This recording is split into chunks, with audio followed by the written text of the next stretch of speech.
Oh, our cameras aren't on yet. No, they're not. But they Yeah, can. we're all waving. But they can hear you.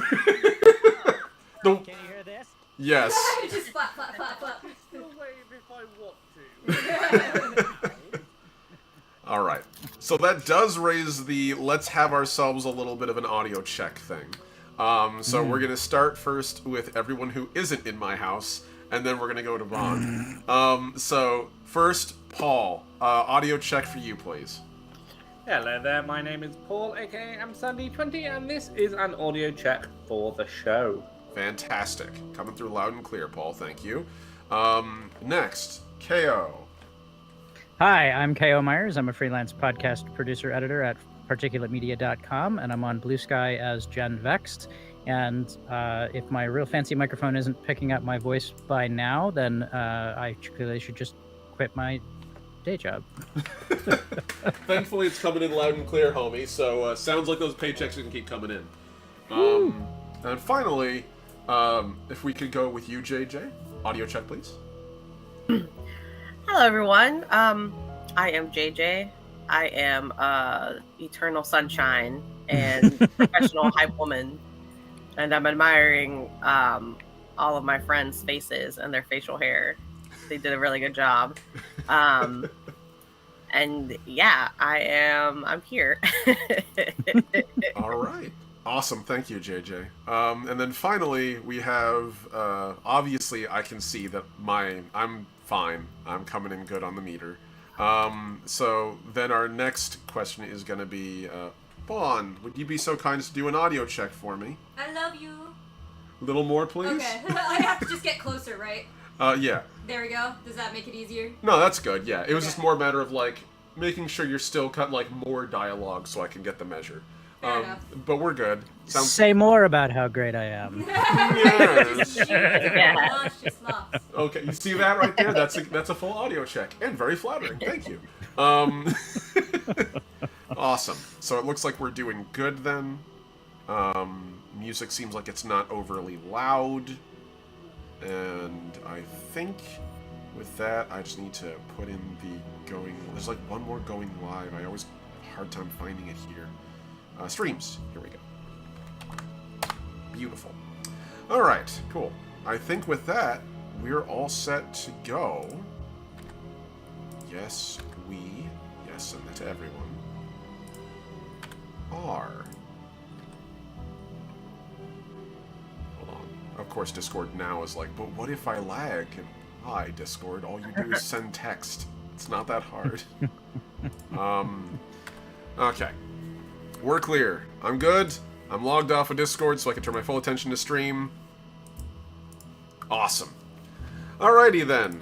Well, let's kick it off. Hello everyone. I'm the last Omnitect, your favorite robot American, also known as Unicorn Head Studios here for my TTRPG work, and welcome back to Legacy First Flight, our fast and light tale in the world of tomorrow.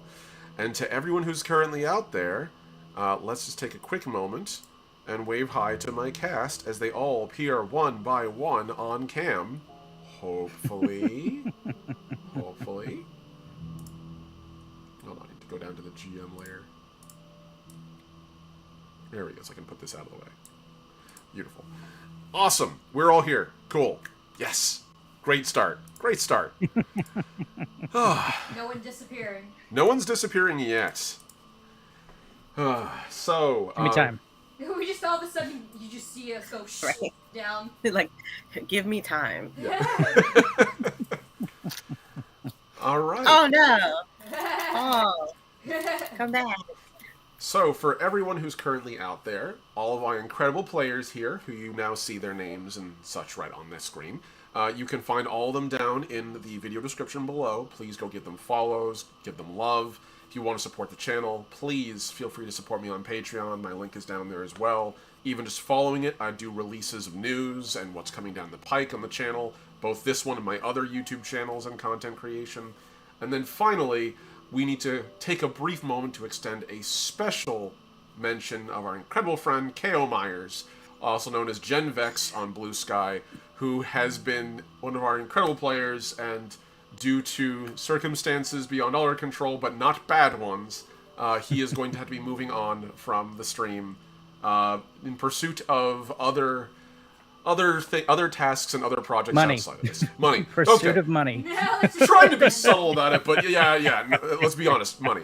But yes, we're all gonna miss him sorely. So this is KO's swan song on the channel. You might see him in the future at some point, but for now, this will be the last time we see Klaxon. So everyone out there who's in chat, please say hi, wish him love and luck, tell him how much you love Klaxon, because I sure as hell have.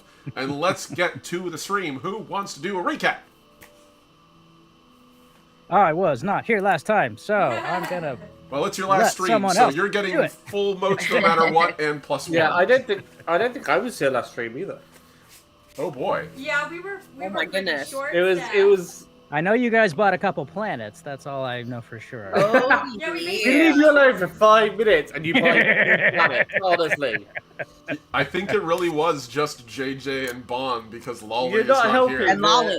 Yeah. The stereotype of like women going retail shopping all the time. Like, there's Yes. it's not helping that, okay? We toured the planets. We met an Amazali hero. No big deal. Nobody needs The to three, talk yeah. about it. Listen, the three of us had a great time. It was great. We met somebody fine. We bought some stuff. We went shopping. We were having a great time. It was a proper, it was like girls night out. It was great. You know, it was fantastic. Okay, let's see. Was our last session really the 19th? Yeah, it's been a couple Yeah. of weeks. Bullshit has happened. Yeah. Okay. Let's see. Okay, so I go. I have Cogsworth met up with us on the lower deck. We went to go meet Hayu. Then, let's see. Oh, we revealed to Zenith about the whole like tech lich thing when she met him, but that he's cool. We're cool with him, so like don't freak out. We're like, listen, don't freak out. We got something to tell you. Promise we won't freak out. It was great. Freaked out a little bit, but not too bad. Pretty reasonably. Pretty reasonably. And then we went shopping for a base. So let's see. Do you want me to go into the details of the bases? I have I feel like broad overview of what they are at least. Like, you know, okay. that probably is a good So idea. So we went to go see an orbital, the Skira orbital, which I said is basically a mining rig, not really made for long term and kind of hard to expand. Then so that was one base that we saw. Then another base that we saw was the Seraph station. Yep, Seraph Station. Yeah, which I said it was gigantic. It's basically a giant processor that had good live-in conditions, but it was super expensive to expand. Then I had that we went to go see Tromsky, which is basically inside like a crater, like underneath the Earth. And I said, you know, it has grass. A little fun grass and stuff. Has a soft blue light that illuminates the area. It's basically like research base, pretty remote, you know, secret, sneaky, pretty cheap. And it would be, I said that the main concern would be that because we're underground for very long, it would be like keeping the crew from like going stir crazy. Then we met an Anazali hero, sexy, fine. Yeah, the youngest Amazali hero. Yeah, Dane Rigler. Yep. Am I pronouncing it right? Yeah. Okay. One of the final defenders of the Union. There's only a few of them left. They were once tactical terror weapons, and basically, like, they are beings who attach themselves to a symbiotic warsuit. Terrifying. Absolutely terrifying. It takes about 10 to 20 fleet to take them down. He is the youngest hero alive, the Lightborn. Let's see. You lost a card game. Yeah. I put learning machines. He can manipulate photons to travel, basically becoming invisible. Basically, the Flash was amazing. Let's see. His predecessor. Yeah, but his predecessor was killed defending the planet, only 3,000 years old, and then he takes us to Narazu, and then Narazu. Only 3,000 years. Yeah, look, the Only, Neanderthals he's are only, you know? old. Don't look a day over 2,500. No, absolutely not, baby. Moneymakers up here. Yeah. inside. I put Narazu was inside of a mountain cliff, which was settled by the JSA after the Kaminotion were there. And then at the end, we decided to ball out, and we decided instead of just picking one base, which was essentially what we were gonna do, we bought two. So we bought the Tromsky, the nice underneath one, and then we bought the Narazu, which was the last one we saw that was on like the cliff, the mountain cliff. So yeah, that's all. Basically, automatic generator.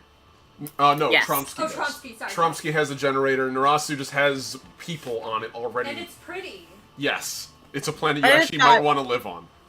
And we have neighbors. We have neighbors nearby that we can, if we need a cup of sugar, we can go to them and be like, "Hey, how you doing?" Cup of sugar, pint of blood, several thousand people Yeah, to fight. you You know. know, all the same. Couple grenades. Stuff like that.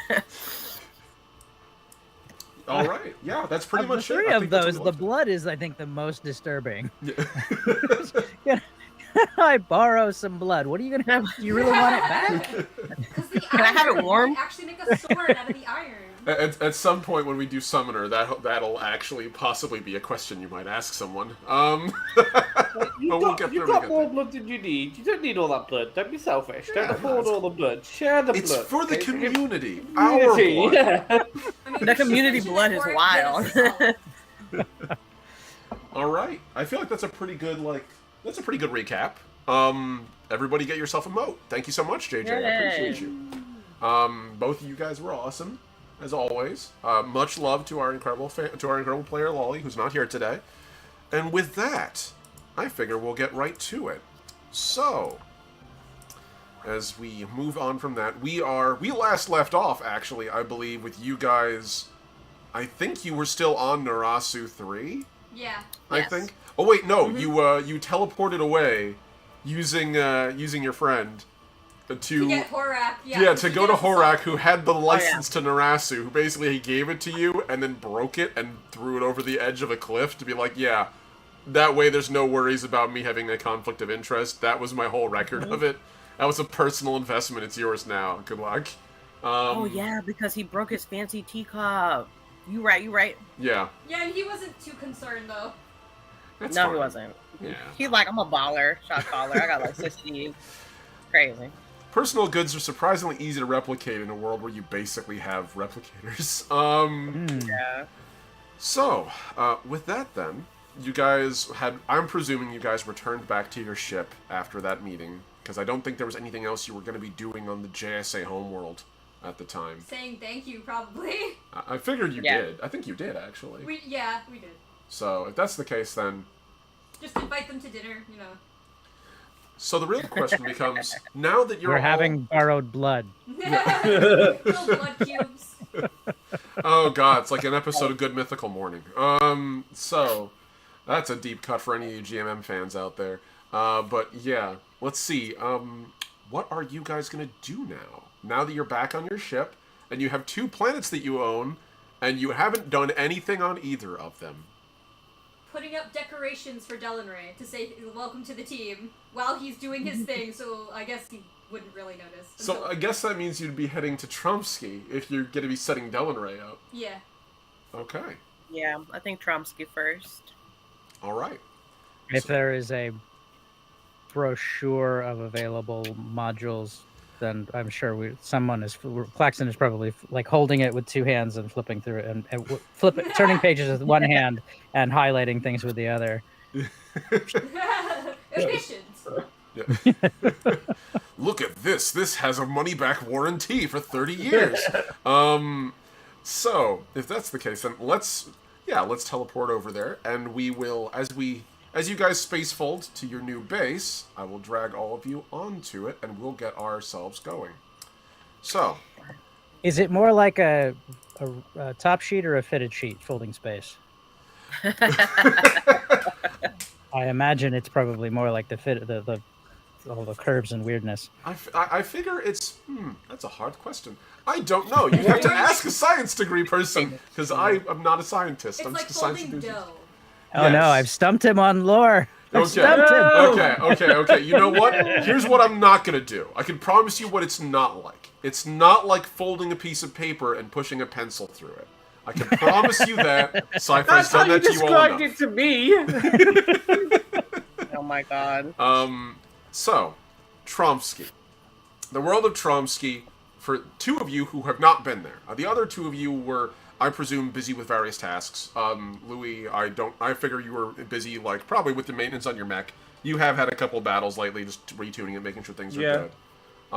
And I'm gonna presume, Klaxon, that you were likely busy, like, briefing the crew on getting ready to actually occupy a planetary base, what's necessary, all that. Because, after all, your crew has to come from somewhere, and right now you have a crew of, like, I think 200, 300 total, plus, like, the 50 from your crawler, so you're probably gonna have to split that, and at least put, like, 75 of your crew on these planets, or hire new ones. And so, I'm gonna presume Klaxon, being actually a soldier, might have some grasp of the logistics necessary to get people. So, at this point, all of you here are now present. So this is your first real look at Tromsky. The surface of Tromsky 2F sits in the shadow of a massive gas giant. It is icy, cold, windy. Surface temperatures at the moment are sitting at roughly about -10 degrees Celsius, and that is warm in the sunlight. As wind whips by, literally creating icicles on anything with moisture in the direction of the wind. But that's not where you stop. Your lander goes down into a deep chasm, literally like this tunnel that seems like it's split in between an ice sheet. Like neatly nestled in there. Hard to notice from a distance if you didn't actually know the navigational point you were heading towards. And after flying for a couple of minutes, just slowly hovering downward into the dark, eventually soft blue light greets you, and a series of open chasms, like bubbles in the ice, deep below, welcome you. It's a massive space. It's not the only one either. You can see this bubble kind of spreads out further into the dark, and other pits of blue light in the distance. But the one that you land in front of is this large open chasm with this pillar of rocky ice in the middle that at the very top is glowing like a blue star, illuminating the whole chamber. It's not warm. It's cold, even down here.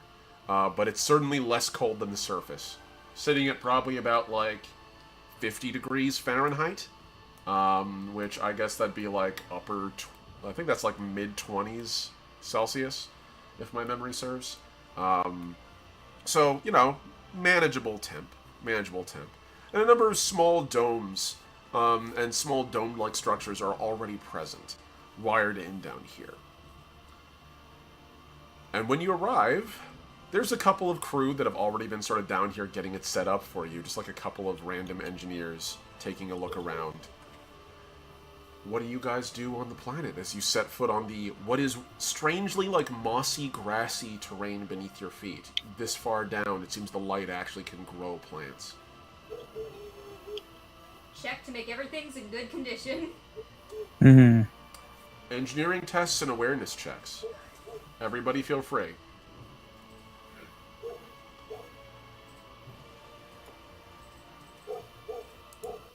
Oh, hey, I went up to a D6 for awareness, so I don't. Nice.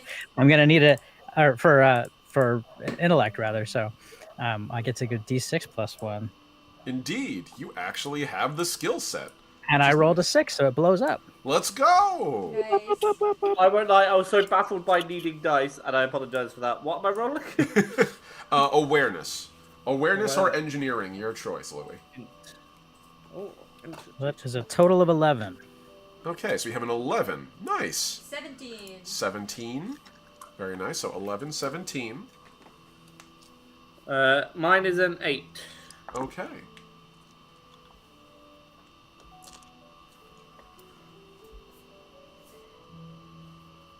And Claxon, I think, would be particularly paying attention to defenses, both like perimeter defenses down here, any capacity for orbital defense or defending from above. And I would be What structures we like- have, and also Yeah. how much room we have to build that out. Okay. Let's say that again. Structures, life support, basically what we need. Okay. All right. Mine is 8. An 8. All right. So going from top to bottom, and Louis, you said you got what again? 7? I got an 8 as well. An 8? Okay, that's right. All right, cool. So it's all pretty solid rolls from everybody. Let's go from bottom to top. So I'm presuming, Amaya, what is it in particular you want to inspect about this place? I guess I would probably be interested in like security, I guess. Mm-hmm. Like I know that we're pretty remote, but I kind of want to try to see like if we were to be discovered or whatever, like what defenses do we have Okay. for like an attack. And then finally, Louis, what are you looking for?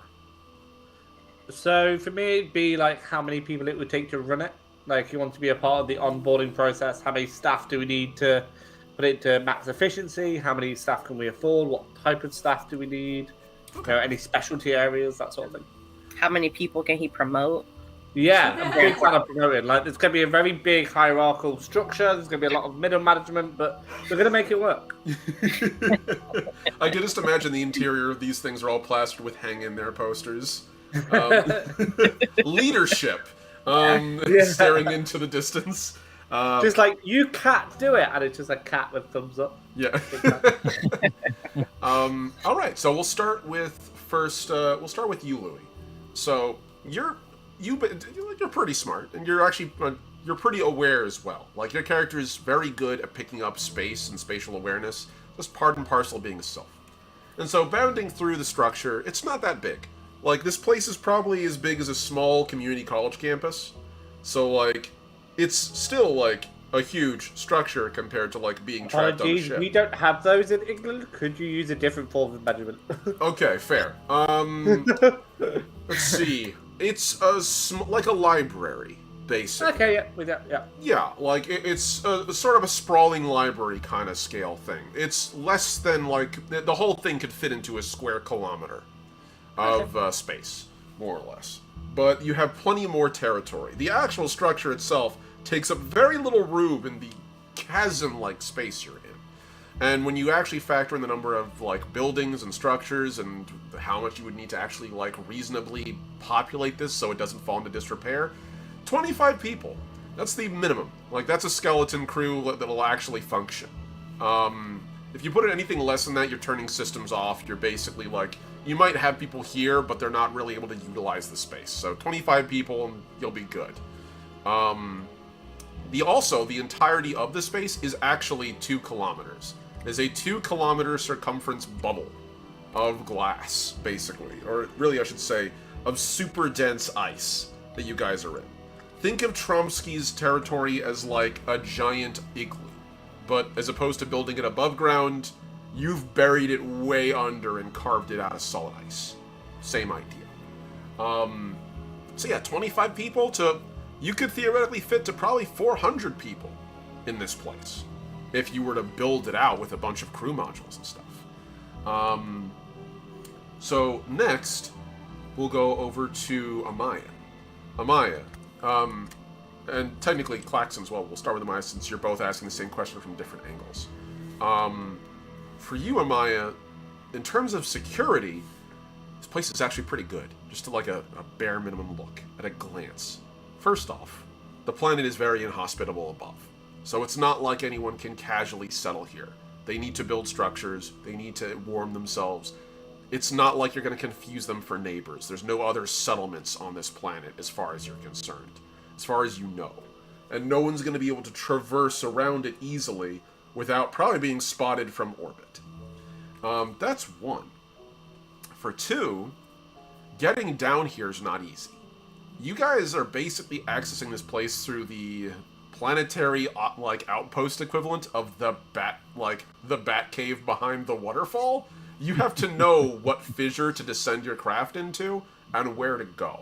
If you don't, you can literally get lost in the ice. It's pretty well hidden. The only reason this place might get discovered is what you're going to build in it, because it'll be so energy intensive. So, in terms of security, like, about 1 kilometer of ice is a pretty good defense. You're looking pretty good there. And the space itself is pretty small and contained, so that's always a good sign. Next up, Klaxon. You see a little more than just the space in the area, but also how it's utilized. For starters, the structure in the middle, that big glowing rock, you already knew that it's a piezoelectric stone, basically a chemoelectric stone.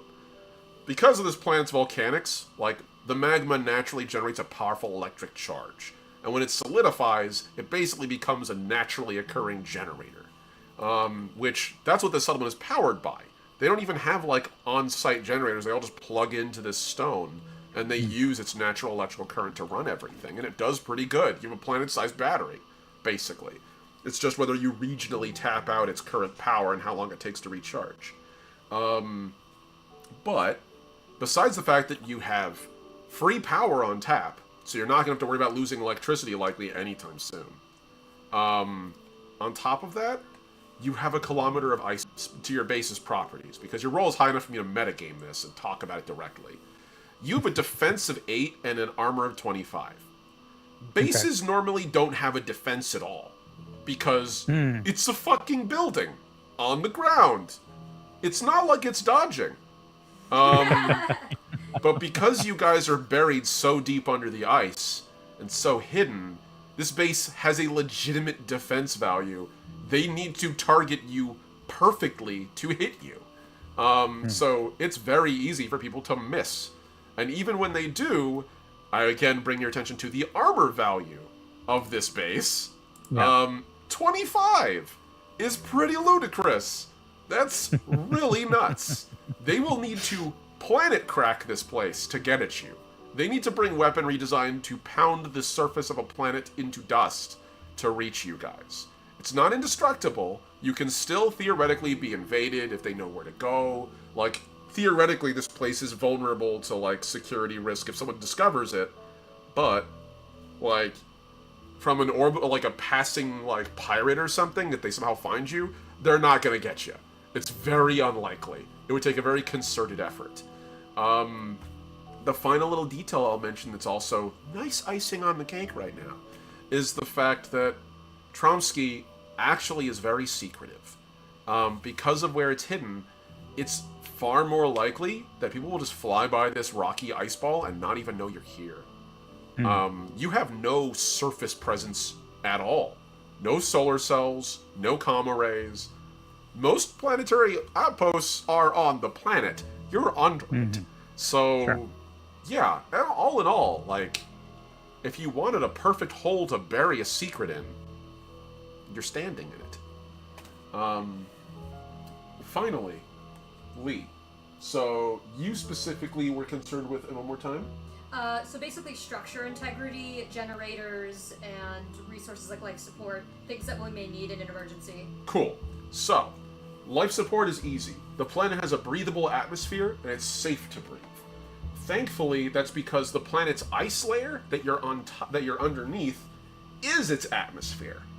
It's so cold that the atmosphere has basically fallen to the ground as solid rock. There's still some wind of the hardest to freeze elements, and it is pretty strong at the lowest altitudes, but this planet has, like, no upper atmosphere to speak of. Not really. It's pretty much all what's left on the bottom. And so as a result, funny enough, in these ice pockets, it's actually pretty fresh air. You basically have a planet's worth of atmosphere you're standing under. So that's good. In terms of reactors, this base has a ludicrously high capacity. Most bases, mechanically speaking, have a max capacity of 20, and every one of you guys, I think, has some kind of energy system you use. You know how the reactor system works. This thing has double capacity over most bases out the rip, before you even install a reactor. So, it's pretty good. This planet will serve you well for your energy needs. And finally, 3, the last part, in terms of, like, living quarters and what's going to be necessary. This place, that's probably going to be your biggest issue. Is probably going to be maintaining enough, like... Supply.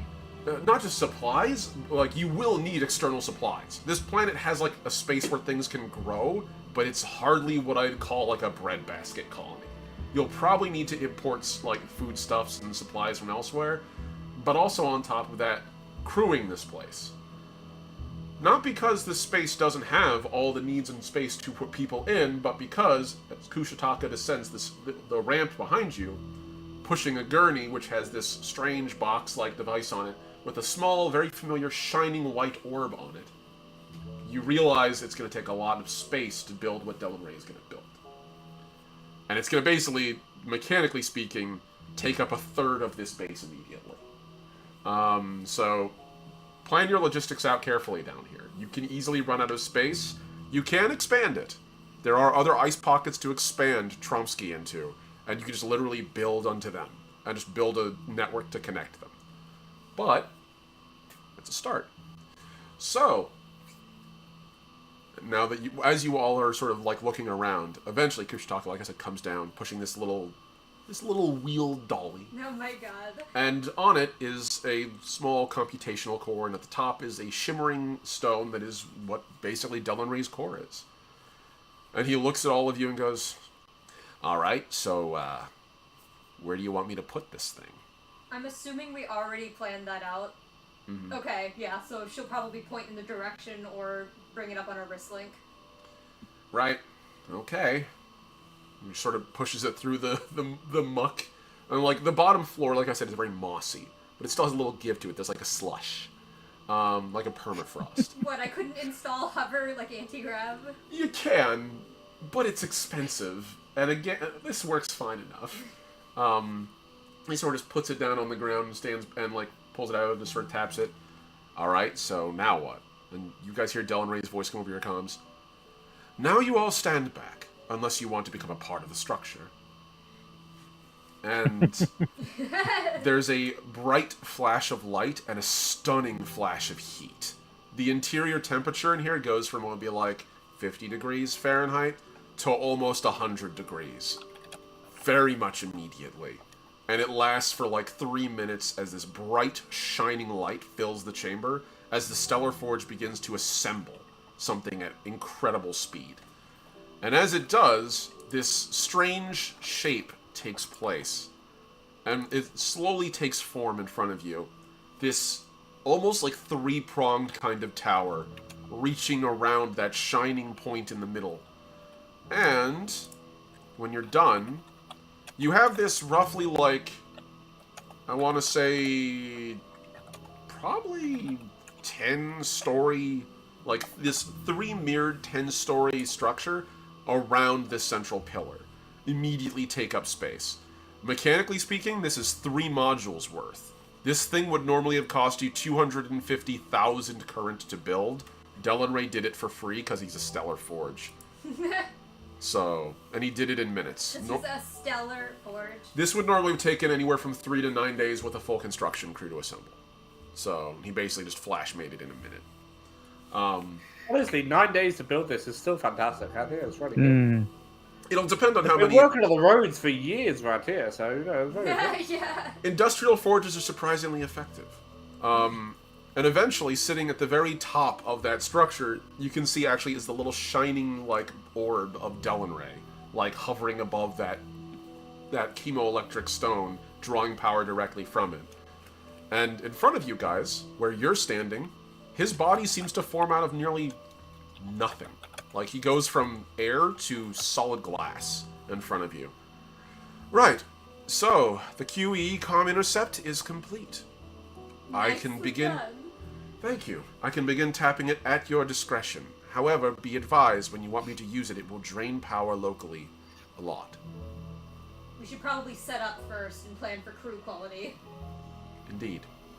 I'll be attending that in the meantime. She's just like hiding she's gonna hide the fact that she has all those decorations set up in like a separate room where just wheel them in later. just welcome to the team. Claxton is standing there with the cake like behind his back. What? Yeah. No, what? Just tell now when. I love the idea of Amaya just like holding like something behind her back, like some of those little like streamers or whatever, like poppers. But then like you can totally see it because she's gelatinous. Alrighty, folks. So here's what I'm going to do. I'm going to bring this onto the I'm going to put this on the token layer. I'm going to make you guys some actual tokens and start bringing them in. So we're going to put this... If you zoom in at 100, these should be quite visible. So you can actually read them. I'm going to put down literally one of every single, one of these modules you guys can use, basically. And you'll tell me which ones you want to keep. All of them. You know what? You might be able to afford all of them. I really don't know. You guys have a lot of money left over. My apologies. Me and my character are very confused. What have we asked Dan and Ray to build? Right. So remember remember how you guys had issues with that giant the Anazali war song, that network they're using to communicate outside of neural methods? So yeah, Becky and Zenith asked if it was possible to intercept that signal, which is difficult but possible. And so that's what Del and Ray just built for you. Basically a giant quantum entanglement interceptor, which is normally impossible. However, in this case he's like, yeah, I can make something like this, not in a time frame that would take centuries, and so has done so for you. Because he's amazing. No, also because you guys had the idea for it. And managed to convince him. So, basically what this thing will do is it'll let you, theoretically, if it's online and the war song is being used, it can intercept the war song and translate it for you. It would be a roll, like a hacking roll, but it would let you do it. So think of this as like a massive hacking module for one specific target across the galaxy. He did say he could tap it at our discretion. Mm-hmm. Yes. Okay. But it will take a lot of power. Yeah. Mechanically speaking, the way that maintaining power works is usually just like you guys in game would work. Anything you use an energy system, or in this case a module with power drain, you would remove that much power from it literally every round. Every round is 3 seconds. So every 3 seconds, it would pull that much power from your reactor, and your reactor would regenerate. Mechanically speaking, you don't normally have to worry about it. It would just be minute to minute. Just realize, as the power drains, it will effectively reduce how much power you have left over for your base. Not normally a big deal, but it can be in an emergency. So, you guys basically have 3 types of modules that you guys can use. Or that you guys can install. They're all kind of have different uses and values. You have, first off, the classical weaponry, which you guys have on your starship as an example. I'm about to pull all of them out of here and put them onto here. These are emplaced weapons. I recommend crew and cargo. That's what we should focus on. Here we go. Alright, so it's a micro missile, mass driver, linear cannon, orbital arc cannon, point defense array. Cool, that's all of them. Alright. And we have 3 cargo modules installed already? Is that what I'm... Yeah. Yeah, that's basically what was left over by the guys who tried to make this settlement work before. This place is abandoned for a reason. It was a research site. They did their research. They're done. They left. No one wants to stay on this snowball any longer than they have to. Can we take out one of those modules? Absolutely. They can be entirely replaced. Every one of those modules can be swapped out, with the exception of the giant one Del and Ray built. That's kind of purpose-built for you all and kind of expensive. So... I'm going to take a quick bio break while you finish expanding those. I will be right back. Sure thing. So, yeah, Becky, I agree. We need crew. I think that's a big priority. And look at this sheet. We've got cargo modules here that are kind of I don't want to say garbage, but for 4 constructs doesn't really seem good. I don't know how many constructs we need, but we have like 4. Do we have 4 constructs? What classes are constructs, Becky? So your starship can't park here for obvious reasons. This isn't like an orbital like landing zone. But you have your lander, which is what you descended here in. You have, I presume you will have an orbital lander if you install a hangar bay. It'll just give you a lander for free. And that'll be for the folks to use on this thing to get up and down in case of an emergency, or just to, like, leave. Oh yeah, like an alien, Yeah, exactly. You guys have the lander already. Like, basically, they'll just get their own version of the same thing. Just to keep things easy. In addition to that, like, you also have your 2 mechs, Paul. Which, I think actually... Yeah, because you still have the first mechie, right? You never got rid of it. Yeah, like, it's on standby. Yeah. So, theoretically, you have 4 total. But if you guys ever, like, build a local garrison or anything and they have defense mechs, or they have, like, defense aerospace craft for their own, those all count as constructs, effectively. And who was in charge of budgeting when y'all went shopping for 2 entire planets? How much do we have left? 2 million. Okay, so not too bad. You could have bought a 3rd planet, really. We should have just bought actually, hold on. 2 million is only good. How much did you start with again?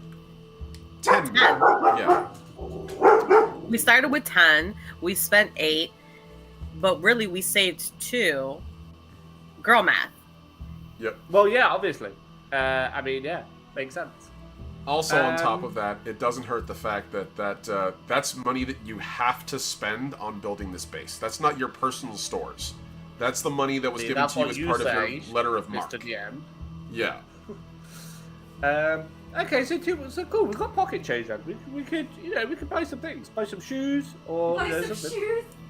shoes. Like, do we get any money for recycling old modules? Yes. Those modules are yours. Those actually become real, like, current in your pocket. You choose who gets it, or if the party just holds on to it in their, we have our little first flight loot pool that we're operating. Right now, you guys currently have a shared amount of coin, I think. I don't actually think you guys have a list, like, how much money you all have, like, collectively in, like, a... I have video how much I have. Yeah, I don't think you guys have officially a party pool yet. But... No, I have my money. Yeah. How much money do you guys have? I have 21K. I know how much money I have. I have 3,000 because it's on my current sheet. Yeah. Yeah. I think I have it somewhere like in my notes, but it would be like sessions ago. Yeah. That I'll have to roll through.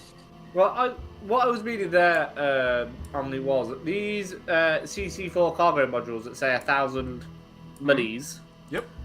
If we get rid of those, do we get the 1,000 monies? I mean, don't get me wrong, 2 million and 1,000 seems a bit excessive, but I'd like it. I mean, it makes sense for you to recycle things you don't use. So, yeah. Absolutely. Because, like... I would say because you don't want to get into, like, depreciation and... So, the way that I mechanically am going to work this is I'll basically have you guys make what I call a market roll, which is more or less just have someone do, like, a diplomacy roll, and that'll determine how much of its initial value you can recoup.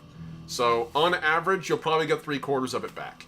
If you roll shit, you might get half. If you roll great, you might get all of it. You could upsell it back to its original value. Absolutely sounds like we're about to sell freaking Jack to the market to sell his cow. His giant magic cow. beans. Get magic beans in return. Yeah, so, Becky, as you were saying, people... I forgot the other thing that you said, but you said people, and I agreed with that, so I remembered it. What was the other thing you said? Cargo space. Mostly for supplies for them. Yeah. Yes. Cargo space. No cargo on a road. But cargo space is a good idea. Yeah. I'm also just going to save all of these here, just so that I have, like... Just going to save that as a separate thing, so I can just post it on the other one when you guys get there. Okay. Am I correct in assuming that Del and Ray being present makes having an industrial forge sort of unnecessary?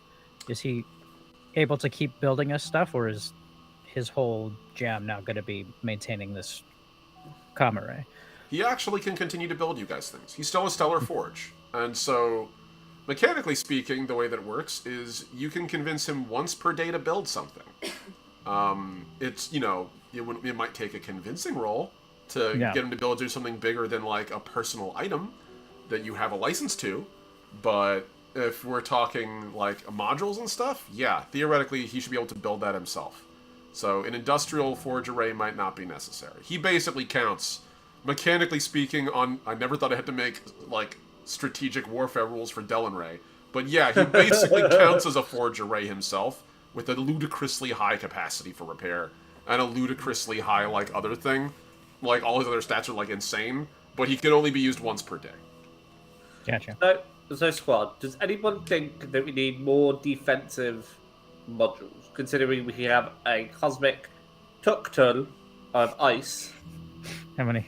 I never did make myself the... Okay, you don't get 1 hand per vote. Like, that's not how it works. You only get 1 vote, okay? Then why should I have all 4 of these? That's not why evolution gave you more hands. It wasn't for the voting system. That's not how... No, I don't think so anyway. I wasn't there doing evolution. Hand. But... Makes sense. Okay, so defensive-wise, what were you thinking? Shielding or weaponry, Klaxon? Well, Klaxon's first. That's a good question. Right. So right now, I think that's he's not actually thinking defense. He's thinking offense because if something big enough shows up that it could hurt us, we can't just hunker down. We need to be able to take it out. So the best offense is the best defense is good offense. I'm with you there. That makes sense. Yeah. 100%. And the orbital arc cannon.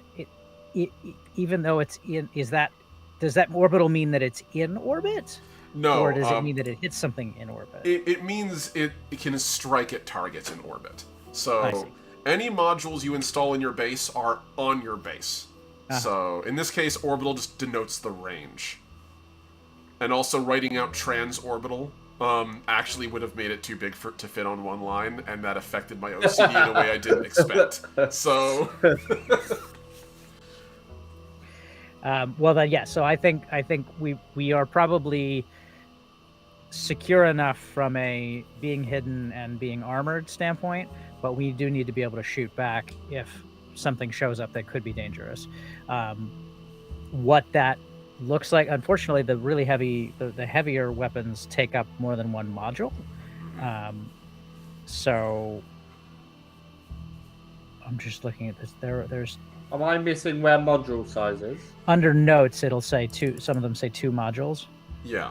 So, for the most part, most of these fill only 1 module, but if it says under notes 2 modules or 3 modules, it'll specify.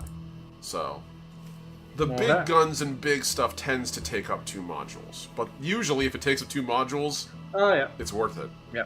I'll be honest with you, I was taking a while finding the word notes. It turns out it's in the same place on all of the modules. I should have probably looked there. But I was like, where's notes? I was like, clicking on it, like, there's no notes. It's just not there. Yeah. But it is. It's okay. On the logistics gray ones, there's no notes because it's a does a thing item. It doesn't really have, like, hard rules to do. Yeah. It's just sort of like, oh, this can hold 10 things. It's basically a backpack. That's not really a note thing. To make more space for, death cannons, if you so wish, no, that's not your real name, Klaxon, we can get rid of some of the cargo modules and replace it with other things that hold more constructs. Like, if we get rid of 2 cargo modules and insert, like, a hangar bay, for example, that can stow 10 constructs, we're plus 2 constructs, but using half as many modules. Yep. How many constructs? I'll be honest with you, so far we have 3. So 10 would be like 3 times as many as we have.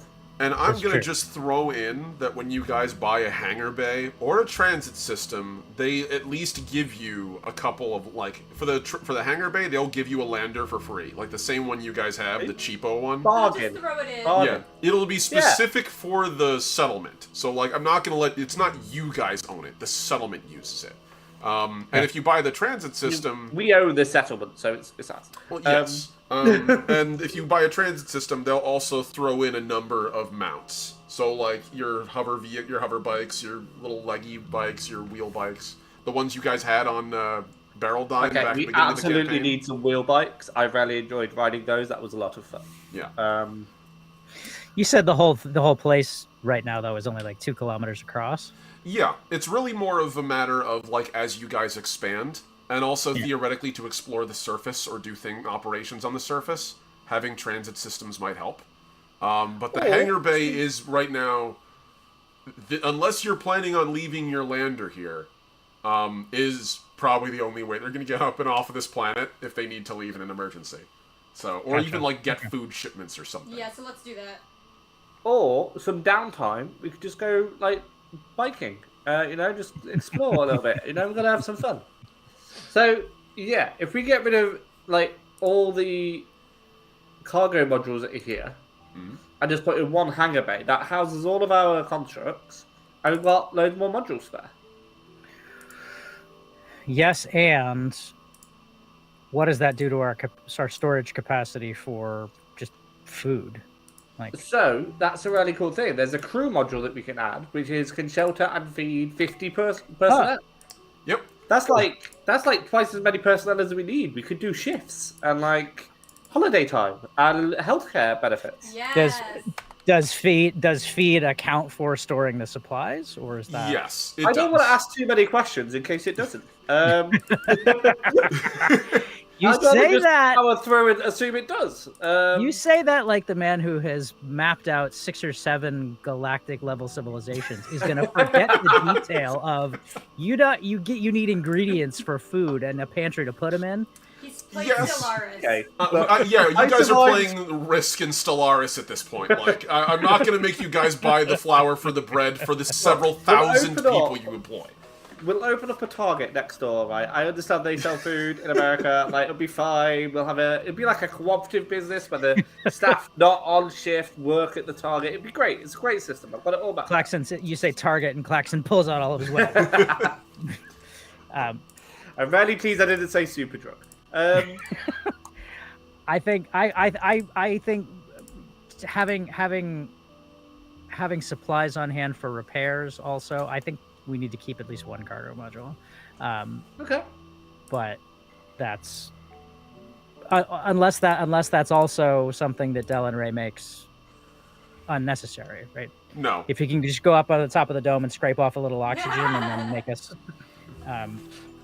Well, we can still get rid of 2 cargo modules, insert a hangar bay, and then we are plus 1 module and plus 2 capacities. Yep. Yeah, I agree. And depending on what price we get for these cargo modules, that's basically free. We get a lot of free things. Honestly, the local businessmen are really bad at just giving us stuff. It's almost like the economy of scale in a galaxy is ludicrous. Yeah, I know, it's just bonkers, honestly.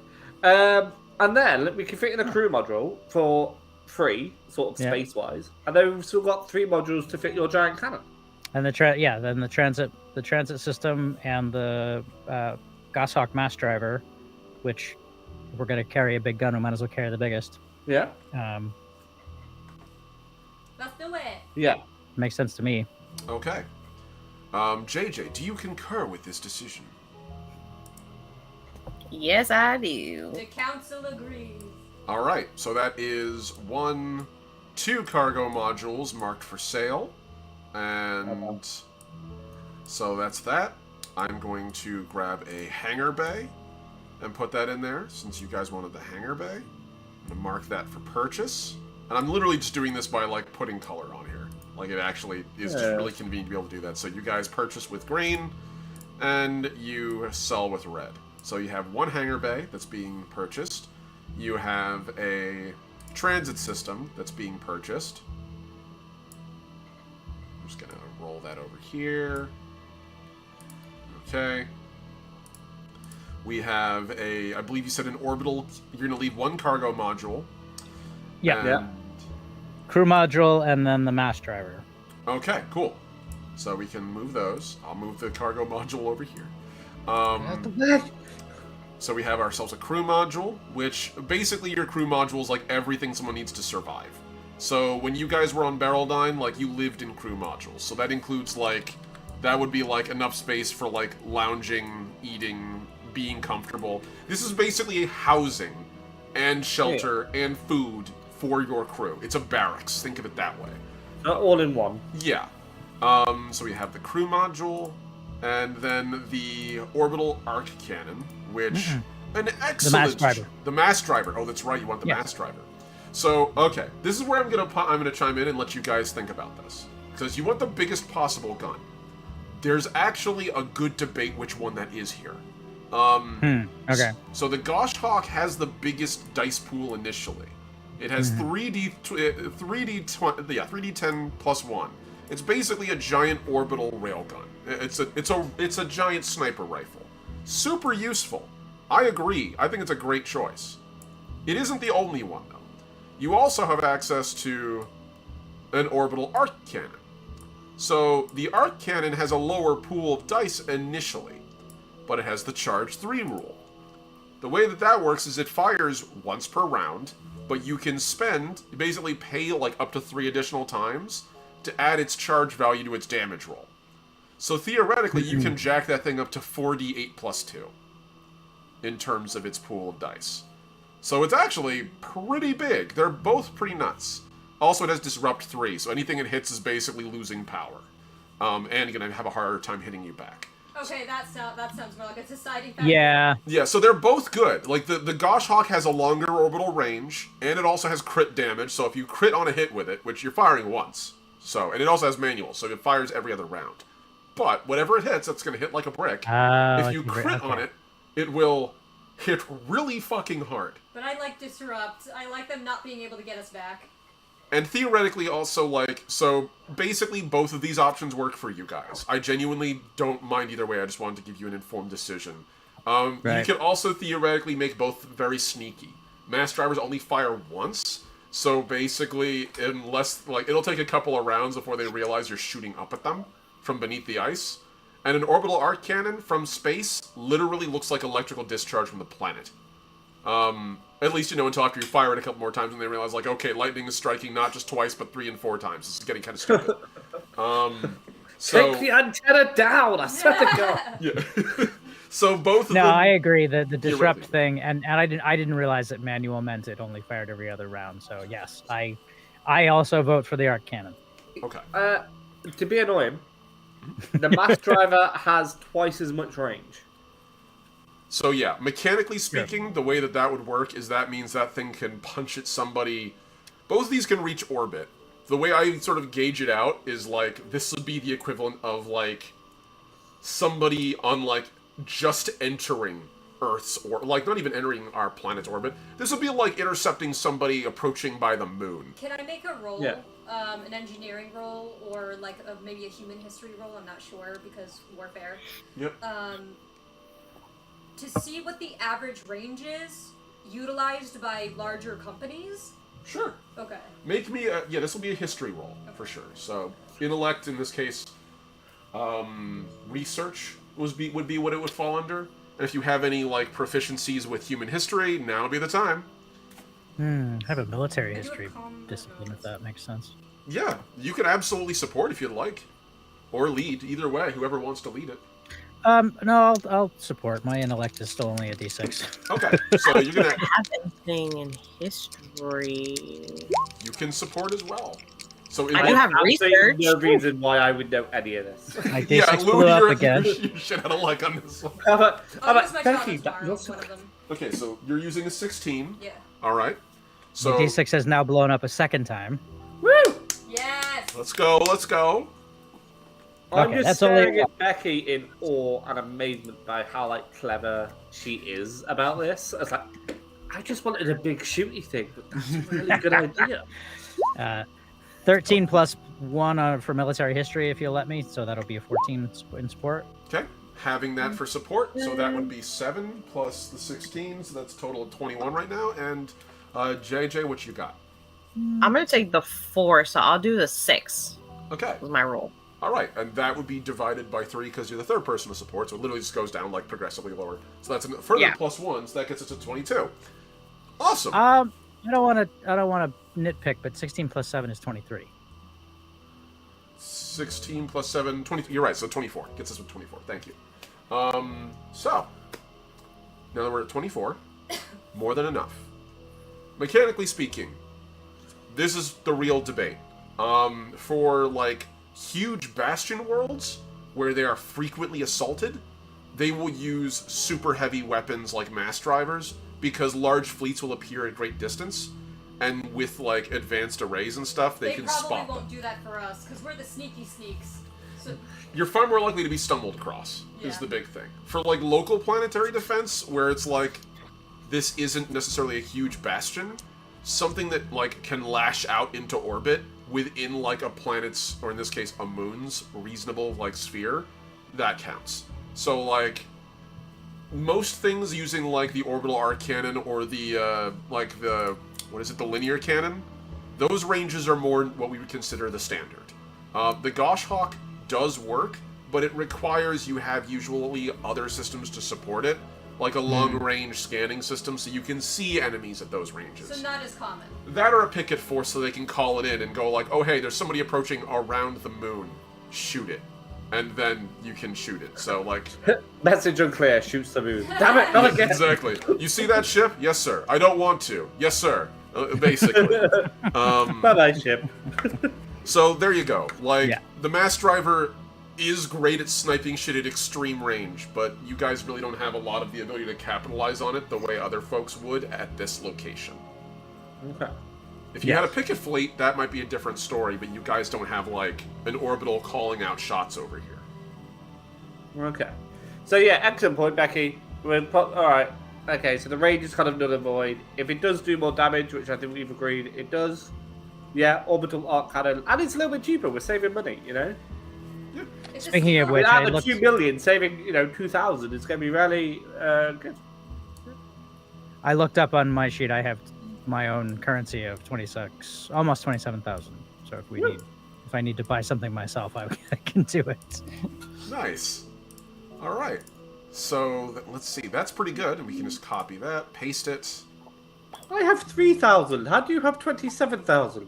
I have 21,000. I think I got a big bonus for that. I think I got a pretty big bonus for that solo mission where I wrecked that. Yeah, I thinking about it, I might have spent a lot of money on my mech. Yeah, I was going to say, you have the highest... You unfortunately, Louis, have the most expensive career because you're buying mechs. Everyone else is like, even the hardsuit pilots are like, it's a sizable investment. But mechs are like a whole other level. You pay for your power, and your power comes in pounds. So, you know like, what? It's fine. Yeah, pounds as opposed to pence for everyone else. If I have to start like an only battles in space, I'll do that. Only space. I love Live that. nude mechs want to chat with you. All right. So I'll show you my orbital space cannon. Jesus. All right. So space Jesus. All right, guys. So if that's the case, then the only thing left to do is to determine how much you sell the cargo modules for on open market. I presume this is over the course of a couple of weeks that this is all taking place. So Sure. If that's the case, then who wants to make the negotiating roll to sell this bad boy? I'm happy to support. I know. I just wanted to ask. I didn't want to be like, hey, JJ. Ambassador Squishy. Ambassador Squishy. I love that. We need. Oh, that needs to be a T-shirt. Ambassador Squishy. That's so funny. Okay, so I'm just rolling my negotiator die. Is that what I'm doing? This is actually a full-on negotiation roll. So this is a social roll of your choice, technically, to try to convince somebody on, in this case, to be on the Prism, which is the interstellar internet, to buy it. You're basically on eBay trying to make a good selling pitch. Am I okay to roll to shut the dogs up? Sure, absolutely. Am I okay to roll to support instead of doing that? All right, awesome. Okay, so that's 3. Okay, so I have, and then that's +3. Yeah, +3. I always thought that was higher for some reason. I gotta up that next time. Okay. So there's that. And then my negotiator die. And then that's it, right? Yep. Or do I have a luck die on top of that? No, I don't. I think that's just my negotiator. And if you have any proficiencies you want to add, you can do that too. And you do have a luck die. It is an attribute roll. Oh, okay, yeah. Let me roll that. Quick. Okay. Okay. So I'm gonna take the 5 from my luck die. Plus my 3 proficiency. 8. I only have espionage, political affairs, and public investigation. Yeah, unfortunately, none of those really work when you're, hawking your wares in space. So. Yeah, when I'm bidding on. Oh, he's not doing this shit for you. He already bent over backwards to get you guys 2 orbitals and 2 planetary bases that are all discreet, cheap, and hidden. Wow, I thought he was a team player, but whatever, okay. So, 5 plus 3 He's is not 8. being promoted. This isn't how you get promoted, I'm just saying. So, 5 plus 3 is 8, and then plus my negotiator 5? So that'll bring you up to 12. 13. Yeah, 12. 13 for Louis' support. So No. Her number is 13. Oh, 8 plus 5 is 13. It's 13, yeah. You're right. It is. That's right. I It's rolled a plus 2. 6. Right. I got a 6. Thank you. You roll a 6, and you're supported? Yep. So that means total of... Okay, so that's just another 3. Okay. 18? So 16. 16. It's not bad. I'm going to roll for the other person on the other end and see if they're a hard ass. So. I just see myself, my eyes just crunched over in this bidding war. Oh, you win it. I just rolled a natural 1. Hey! So remember the way I said if you roll critically it houses good? like 20 constructs, it's fine. They won't know until they drive off. It's great. It's fine. Okay, so I'm gonna say, given your roll and how much higher you rolled, like, again, this couldn't be... You rolled 16 times their roll. That's a pretty significant discrepancy. So I'm gonna say you get it for full price. Thankfully, cargo containers are cargo containers. Yeah, they're a little rusty, but, like, let's be honest, they still hold 30,000 kilograms. So, like, it'll do its job. That will buff right out. Yeah. Okay, so that's a further 2,000. So that's 2,000. Just fresh money you guys just got, and I'm just gonna start ticking off the coin here. So all right. So first, 3,000 you said? Yeah, 2,000 because you're selling 2,000. 2 of them. Okay. So 2,000. You have 2,000 current. All right.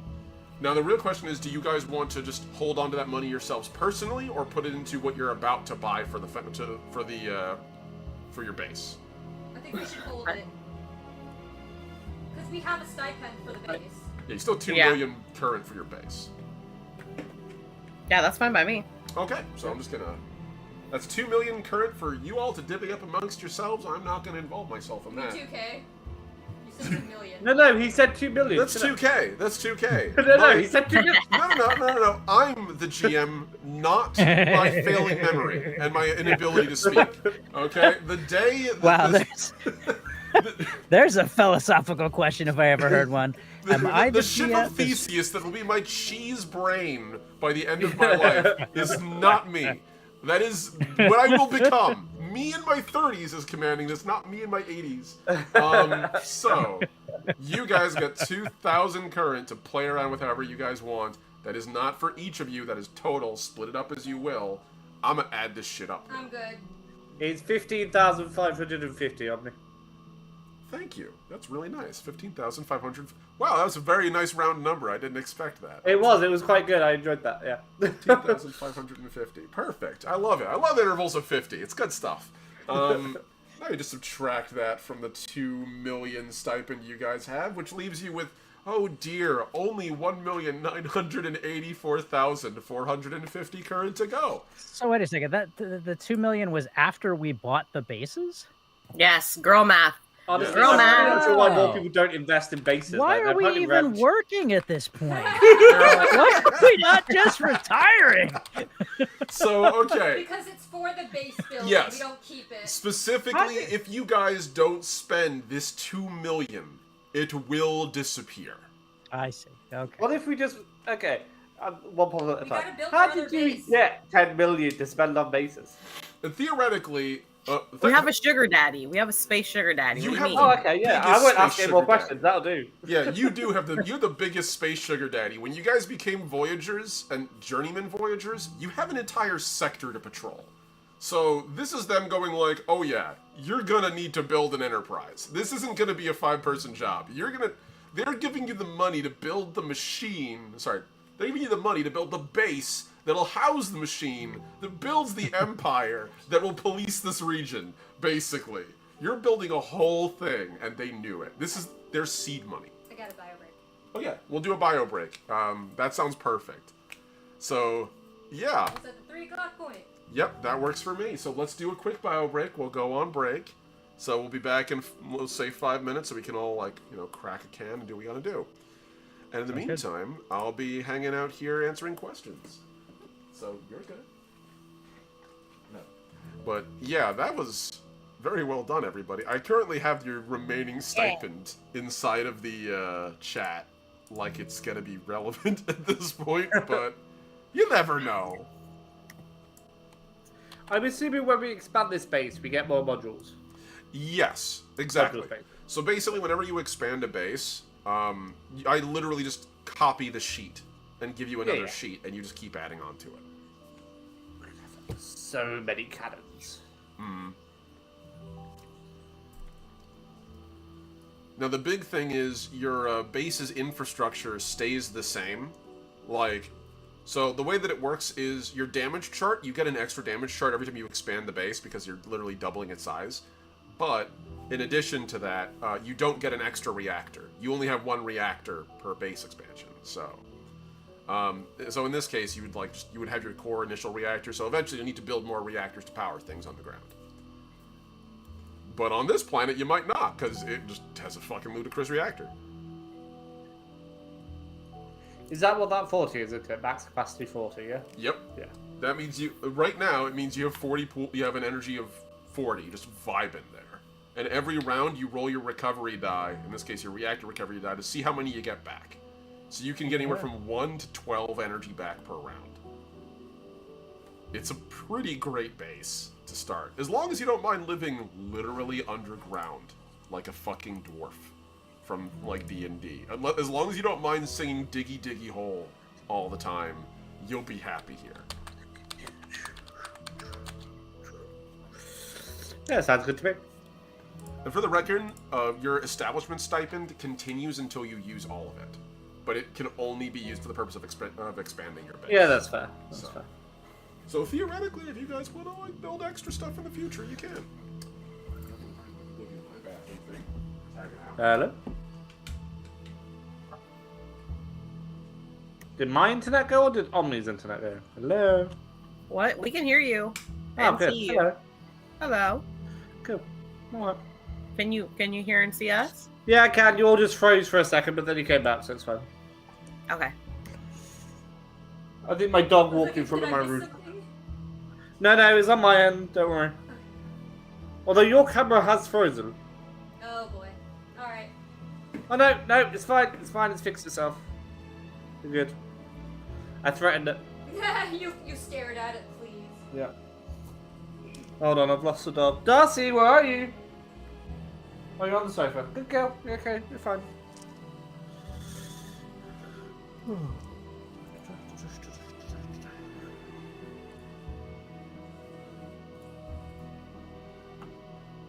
Allergies.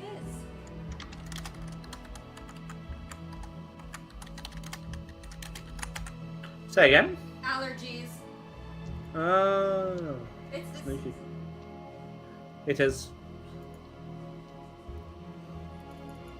One of our dog has quite severe allergies, so we keep having to buy tablets that are basically just antihistamines, but for dogs. nice. Yeah, he's not a fan of them. He tends to eat around them, and I'm like, you gotta eat this, otherwise you scratch yourself to death, and it's annoying. It's annoying. It's just irritating for everybody else in the room.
All right. And we're just vibing, making sure everyone's going to come back when they're ready. Cool. I think we're all here. All right. I had a bite of cookie. We all got to relieve our bladders because we've been playing for a hot minute. Shall we return? Yeah. Yes. All right, let's do it. So, as we return back to Legacy First Flight, and everyone pops back on. So it looks like you guys have more or less finished laying out your base. At least this one. Yes, at least this one. You have one more to handle today. And, you know, as you guys get ready to head out, and you'll be back. You can come here anytime you want. Kushitaka sort of just approaches, like, offers a handshake to each of you. I'll see you when you all come back around. Don't worry, I'll keep an eye on the big glowing idiot for you. She'll give him a gentle look, like a little reprimanding. I'm joking. Obviously. Clax is coming with us. What are you on about?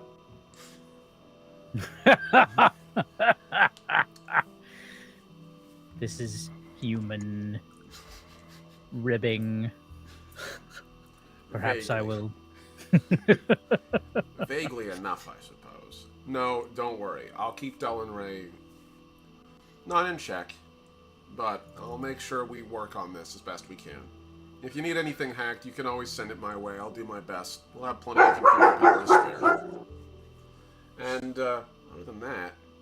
She'll hand over a, like, I guess it's a, do they have data sticks or discs? Yeah, like chips, discs. Chips. It works. You know, it's the It's a future, gal- every shape. It's a galaxy, yeah. Whatever you think would work best for your character. Fair enough. I guess a USB version Hmm. of just a bunch of classical music, and she'll just say, please give this to him. He takes it and holds it. I promise I will. Thank you. Also, I hope you don't mind, I made a local copy of Calcifer. I kind of like him, so I don't think you guys are going to have any issues with that. Apologize, Calcifer, I probably should have asked your permission. And over your comm, you can hear Calcifer pop in. No permission needed. I'm glad I can be of service wherever you need me. It's just we love you so much. It's just a little, like, it just gives, like, a little nod and flicks off. Right. Well, good luck, guys. And, it's been a pleasure. Do me a favor. When you find that rich asshole, you know the one. Plant your boot in his ass for me, alright? Absolutely. There are plenty of dead that kind of need that. He gives you a nod, turns around, and walks into the settlement to take command. So, we go from there to the other world. And We just warp. space folding, perks. I'm just gonna take all these. And I have one last question to ask all of you, actually, which is, do you want, as a standing order, for Del and Ray to attempt to intercept that signal, the war song signal, like all the time? For now, you'll have to tell him to turn. You'll basically have to give him an order to turn it on or turn it off. Do you want him to start now? Do we I would think so. Okay. See, I actually don't think we should because of how much drainage it takes on our reactor. It does It's use a not lot of power. Yeah, it's not a small thing. Like, and at the minute if we get it, what we're gonna do? Maybe we should wait until we're back there to defend it in case anything happens. Yeah, like it just seems a lot of energy and resource for something. Okay, cool. In an hour's time, we get a message. Hey, something's happening. We ain't doing nothing. We're just gonna be like, yeah, that's nice. Add it to the group chat, you know? Like, Add it to the group chat.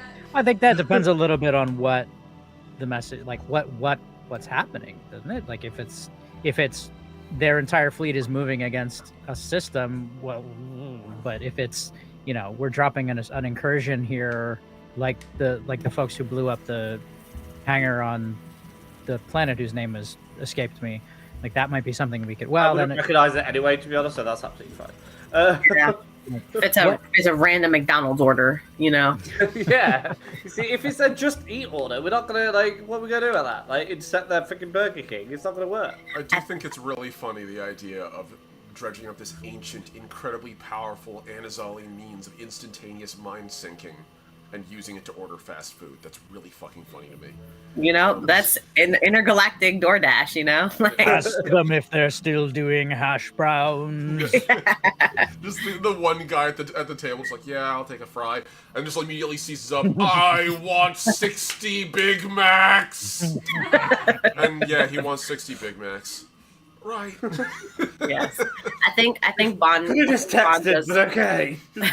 I think Bond does bring up a good point, though. In the case that there's some sort of like backlash or whatever, we should probably be all like on site to kind of intercept.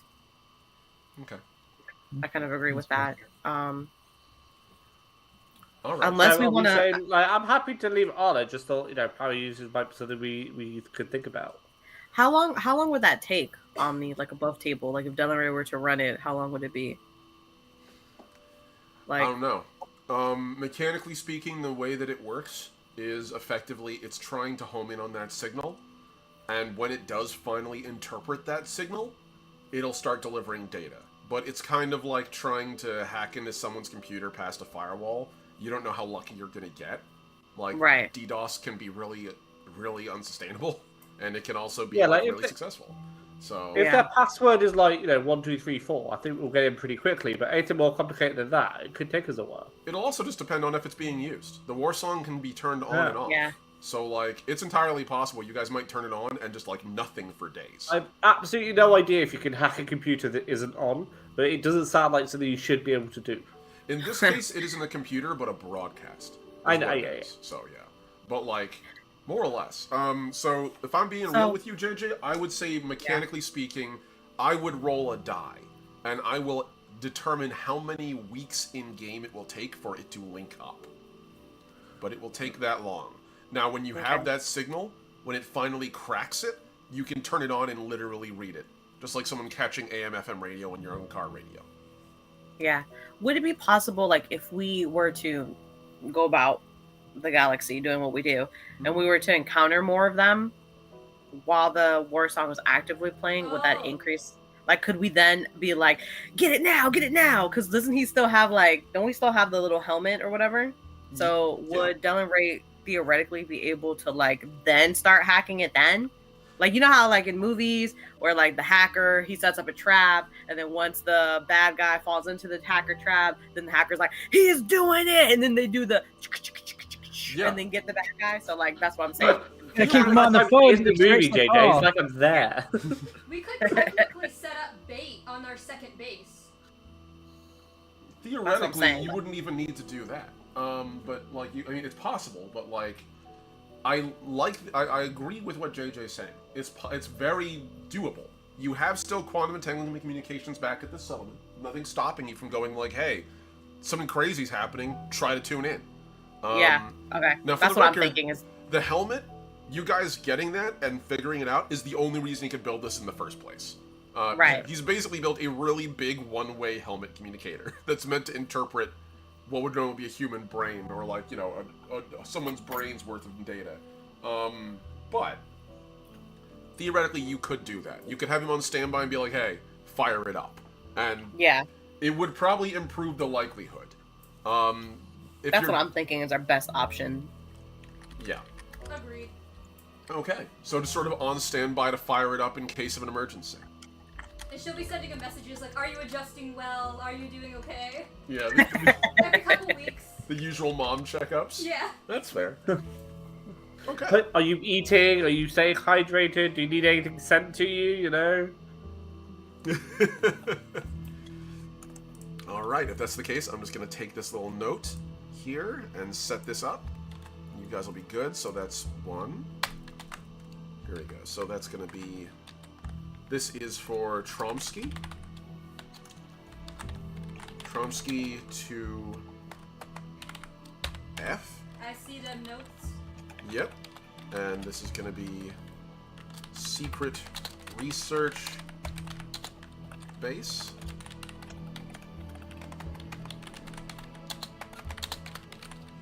And it is currently on standby.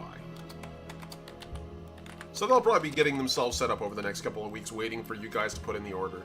And, you know, it'll take a little bit for all these modules to get delivered and installed and built. You literally, like, it's like IKEA, but on a much larger scale. So, like, Matter printers build these things locally, and then they're reassembled by, like, local crew. It's like buying one of those build-your-own-house kits. If everything is still assembled by a singular Allen key, I'm going to be super impressed. That I'm not that cruel to do into a whole sci-fi set. That would be just mean. Okay. And so with that leaves us with one other planet in your to-do list today, which is Narasu 3. So, Narasu 3, unlike Tromsky, is not a frozen ball of ice. Rather, a vibrant planet, third in its system, relatively quiet. So, where Tromsky technically is also in the same system as Stormdrum, you guys actually, that's Verde, the system where Tromsky is. It's the Verde system. This is a whole different world, completely isolated. And it's on the edge of JSA territory, right between that and the Common Ocean territories. From orbit, it's beautiful. Almost in a lot of ways looks like Earth. Large, deep blue oceans, almost indigo. A beautiful, sprawling series of, like, tan land masses. Lots of mountains, especially around the equator. Huge mountains and chasms. And a lot of green, visible even from orbit. It has effectively no settlements on it whatsoever. In fact, as you guys approach, the night side of the planet is completely dark. Unlike most worlds which have sunlight on it. As you approach along a very specific landing vector, with a lander, like, doing your best, you just still can't see it for a long time, until you finally are almost on top of it, and just this little tiny outcropping, like, and by tiny, I mean, like, still pretty big, like, it's a kilometer wide, but it's in a huge mountain range. On the side of one of the mountains, beneath a whole bunch of trees and just this slight plateau area, that as you get closer you realize the rocks aren't entirely natural. There's this very unnatural rectangular garage door cut into one of the rock faces, and little peaks of light poking out from the holes where windows have been carved into the stone. Temperature here is much more pleasant. Looking at a delightful, let me just do a temperature conversion fast. Looking at a pleasant 23 degrees Celsius, 23.8 degrees Celsius, 75 degrees Fahrenheit. At the moment, it's dusk as you land. And you Getting can... out the picnic baskets. Yeah.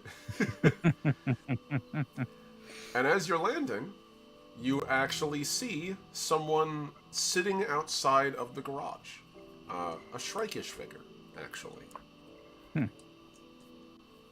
And he just watches you land, says nothing until you guys, you know, as you guys come out. He doesn't approach you. He's just sitting between you and this garage.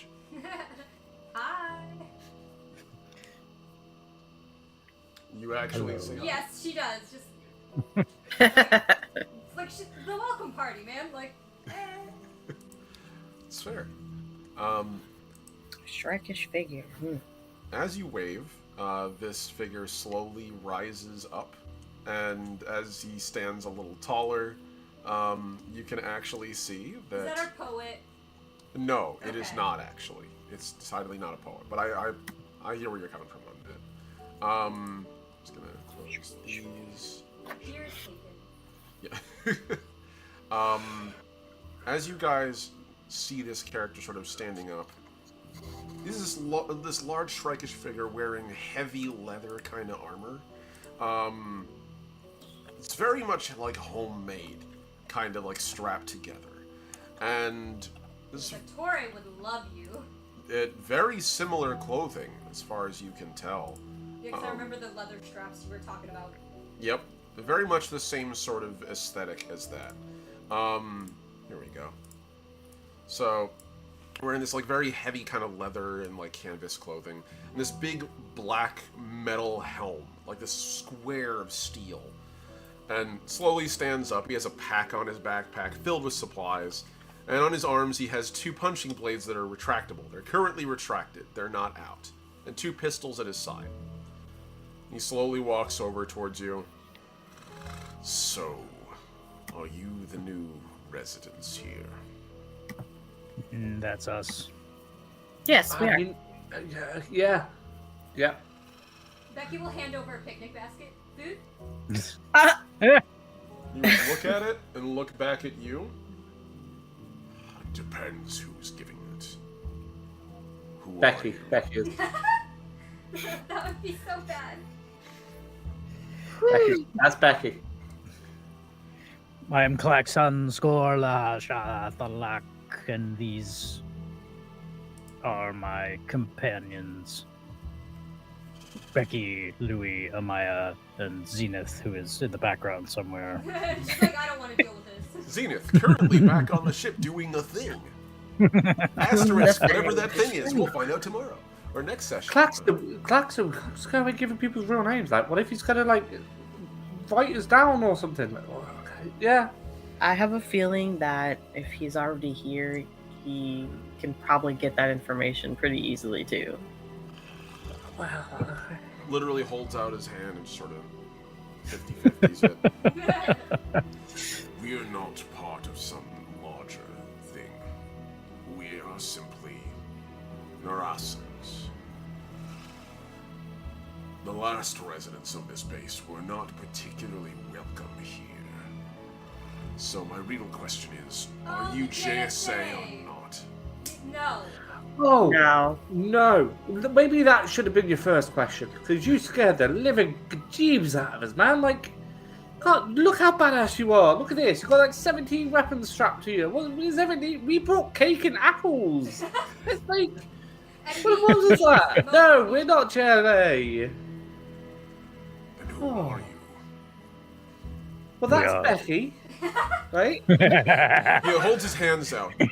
Do that again, and we won't need to talk anymore.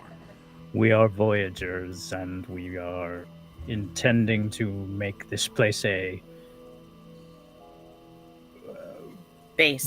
base. Thank you. Yes, I was searching for something more descriptive, but base is the word. Yes. Yurusk Drun At Ath. And I'm not sure I trust you entirely. Well, you didn't give us a chance to prove ourselves either. You just kind of met us. Prove yourselves. And we gave you cake. And you're coming off very judgy. I'm trying not to laugh at my own jokes. I'm very judgy. You would be very judgy if the last people who occupied your neighbor's home burned yours to the ground. Oh, do you need That's to build fair. a new one? We built our own. We're just making sure the next residents aren't assholes. Suspicion is unfortunate, but not surprising. We will do our best to be good neighbors and maybe even do cooperation. And he speaks to you in. He turns to you specifically. He turns to you specifically, Klaxon, and in like perfect regional dialect, and your regional dialect, by the way. He speaks in Scorian Shriekish quite well. English sucks, doesn't it? Yeah, man, so many adverbs. Yeah, no, it's What do they need? I mean, all you really need is deadly and not deadly, right? Right. You said, and he's back to English. Or I should say, like, the version of the language you all can understand, because again, your translators all translate things pretty well, but like, local Shriekish dialects are kind of harder to pick up. You all, well, you specifically, human, Becky, you said, you used the phrase prove yourself. I mean, I'd be welcome the opportunity. I find that an interesting proposition. Tell you what, I'll let you. If it involves single combat, I'm going to step in just. If I it involves like the multiple way the combat people, Shrike I'm going to thinks. step out. I like the way the Shrike thinks. So be it. I want to fight. Just one-on-one. If you beat me, man to man, you have my allegiance. But, bear in mind this. My people come first to me. If you do anything that harms them, I will see this place burn to the ground.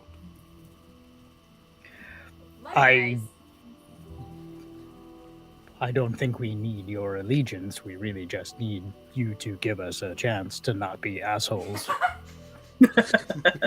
But I'm always up to spar. Rolls all four shoulders.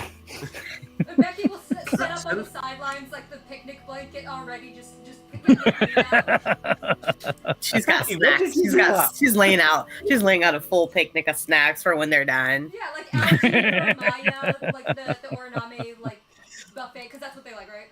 Yeah. Yes. Yeah. All right. Um, So, if that's Armed or unarmed? I mean, we're always kind of armed. Ha ha ha. Kicking his butt, Claxton. I have no intention of killing a man today. Unarmed will do fine. And he reaches up and takes his two van braces off, drops his pistols to the side, takes off the square brick of his helmet and just sort of lets it fall down. And you can see his face, actually, is rather unique for a Shrike. He actually has 3 horns, as opposed to, like, sets of 2, which is very weird. And also, this really gnarly scar running from the top of his brow all the way down, literally chopping into his beak, so you can see the interior beak. Like, they have, like, a double set of jaws. You can see into them from that cut. It's, like, almost an inch wide. Wow. And it's pretty serious. It looks like he caught it from some sort of laser weapon that just seared through him. So, Klaxon, shall we? I'm still like taking off all the bits of the hard suit. It's like, You're like, are you done? Gotta take off the suspenders, disengage Right. the exterior systems. Like, Becky will Really be out of need her to mech work. suit, just enjoying the picnic. really need to work on the ejector system here. Yeah. Well, how did this happen? I was the idiot. How is he in a fight? All right. Amaya's just writing notes in her little thing like community day. Be like just things for like community engagement. Barbecue. The cookout. Parties. Right. Capri Sun. That is an impressive scar, cousin. I would, if you would be willing, after we are done, to tell me the story of how you received it, I would be honored. so be it. After the fight, then. Roll initiative. We're gonna do this above table, so it's not gonna be a full, like, put the models on the table. We're just gonna presume you're 1 round apart from each other physically. I bet he got the scar while cooking. I'm just saying. Oh my Hear god. that, sorry. I bet he got the scar while cooking. I got to admit, I forget how initiative works. So you choose a discipline roll that you think makes sense. Normally awareness or combat. Oh yeah, combat, of course. The one you're good at. That's the highest number I have. Yes, I have a +5 to that. So, and we'll go with might if that's also. Oh, actually, you know what? Hang on. Mm-hmm. I only have a D12 in might when I'm not in my hard suit. I'm so used to. And then I get a. Do I get a luck roll with initiative, or is it just a straight? It's an attribute roll. So. Excellent. Okay, so might is D12. Oh, and I rolled a 1 on both of them. So, 1 on the D12 and 1 on the luck dice. So plus 5 is a 6. Okay. You have a moat if you want to have a re-roll moat. any of those. You Reroll. will, if you want to go first, you will want to re-roll that because he rolled the collective 17. Yeah. Okay, You're gonna excellent. wanna Well, re-roll, my then I will re-roll the D12. and only roll a 10. So still, it's still a 15. Okay, closer at Okay. least. Still better. It's a better showing. Yeah. Knobs. All right. So, if that's the case, he's going I guess first. he goes first. Yep. He literally Just by a split second. literally by like a quarter of a second. He stretches, leans forward, and lunges. He doesn't step across the distance, he leaps across it, claws out. Oh my And God. as What a he monster. lands on you, he's going to attempt to grapple you. So, Becky just records this for later, like, analyzing. oh, it's gonna be a hell of a fight, that's for sure. Let's see. I mean, gotta 1, learn how the enemy works. 2. Oh dear. That's that, and then. Okay. I want you to take a look at this last one. Okay. So, could you tell the group what you just saw? D20. And yep, natural 20, and also the luck die, which was 6. a 6. So they both explode. So Oh boy. okay, He didn't tell us what he wanted after the fight, by the way. okay. Well, So Klaxon, what's your defense? my defense is a very good question. Defense 2. Defense 2. Okay. Mm-hmm. Hilariously, he misses 2 of them. Because he rolled double ones twice, and then Okay. but the other 2 he grabbed. As he leaps out these 2 arms out, and he sort of like lunges, and 2 of them miss, but the lower pair grab you, and as he does, he wraps them around your abdomen and sort of does this fun little attempted suplex move, since he's foregoing his normal damage rolls for this. Okay. Okay, so that's a hit, and now I actually do the damage roll, which is this. No. Alright. Okay. 20. Another nat 20? Oh Yes. my god. 20. So a total of. Look, he's older, he's more experienced. What's your toughness? My After toughness armor. is after armor. I presume like you're still allowed to. You're like, you can still wear like your body armor or whatever, unless you just got like butt ass naked, in which case. Oh, I would have taken off my heart. I took off my hard suit. I don't think I have any other. Okay, so that's the case then. What's your toughness? Toughness is 5. Okay, so subtracting that. Let's see, figuring that out. Okay, so he grabs you, and once he gets both his claws underneath you, scoots one leg in between yours and leverages up and full, like, tombstones you just over his back and pow, Wow. backwards. Oh my god. Into the ground, hard enough to have the ground crack. You Okay. just see a mind go. So, Becky yeah. will lean over and be like, I kind of want to fight now. What's your max No. trauma rating? 4. I kind of feel like we should jump in. That's Like, interesting. So, Guys, don't. It's all fake. It's fine. They're friends, really. you take So- 4 so I'm points sorry, of he's- trauma he's- right out the rip. He's doing 20. He's doing D20 damage with unarmed attacks. It's basic. It's his might. Yes, he's okay. ripped as hell. Okay. Fair. So that was you were at 4 trauma, which is goodness. equal to your max. Mhm. So She sounds Yeah. mean. He's just like, yeah, he look, just she watched wrestling with her dads, okay? he slams you, and now we're gonna do an interesting thing. What's your willpower? My willpower is Actually, hold He's uh, behind. D10. on. Okay, D10, and what's your endurance? Endurance is a D8. Okay, cool.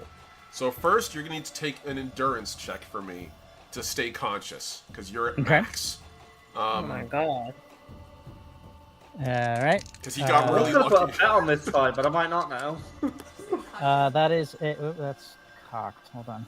I'm scared for him, dog. Yep, Like, still a 5. Okay, that's actually enough. Okay. You're good. So, you do stay conscious.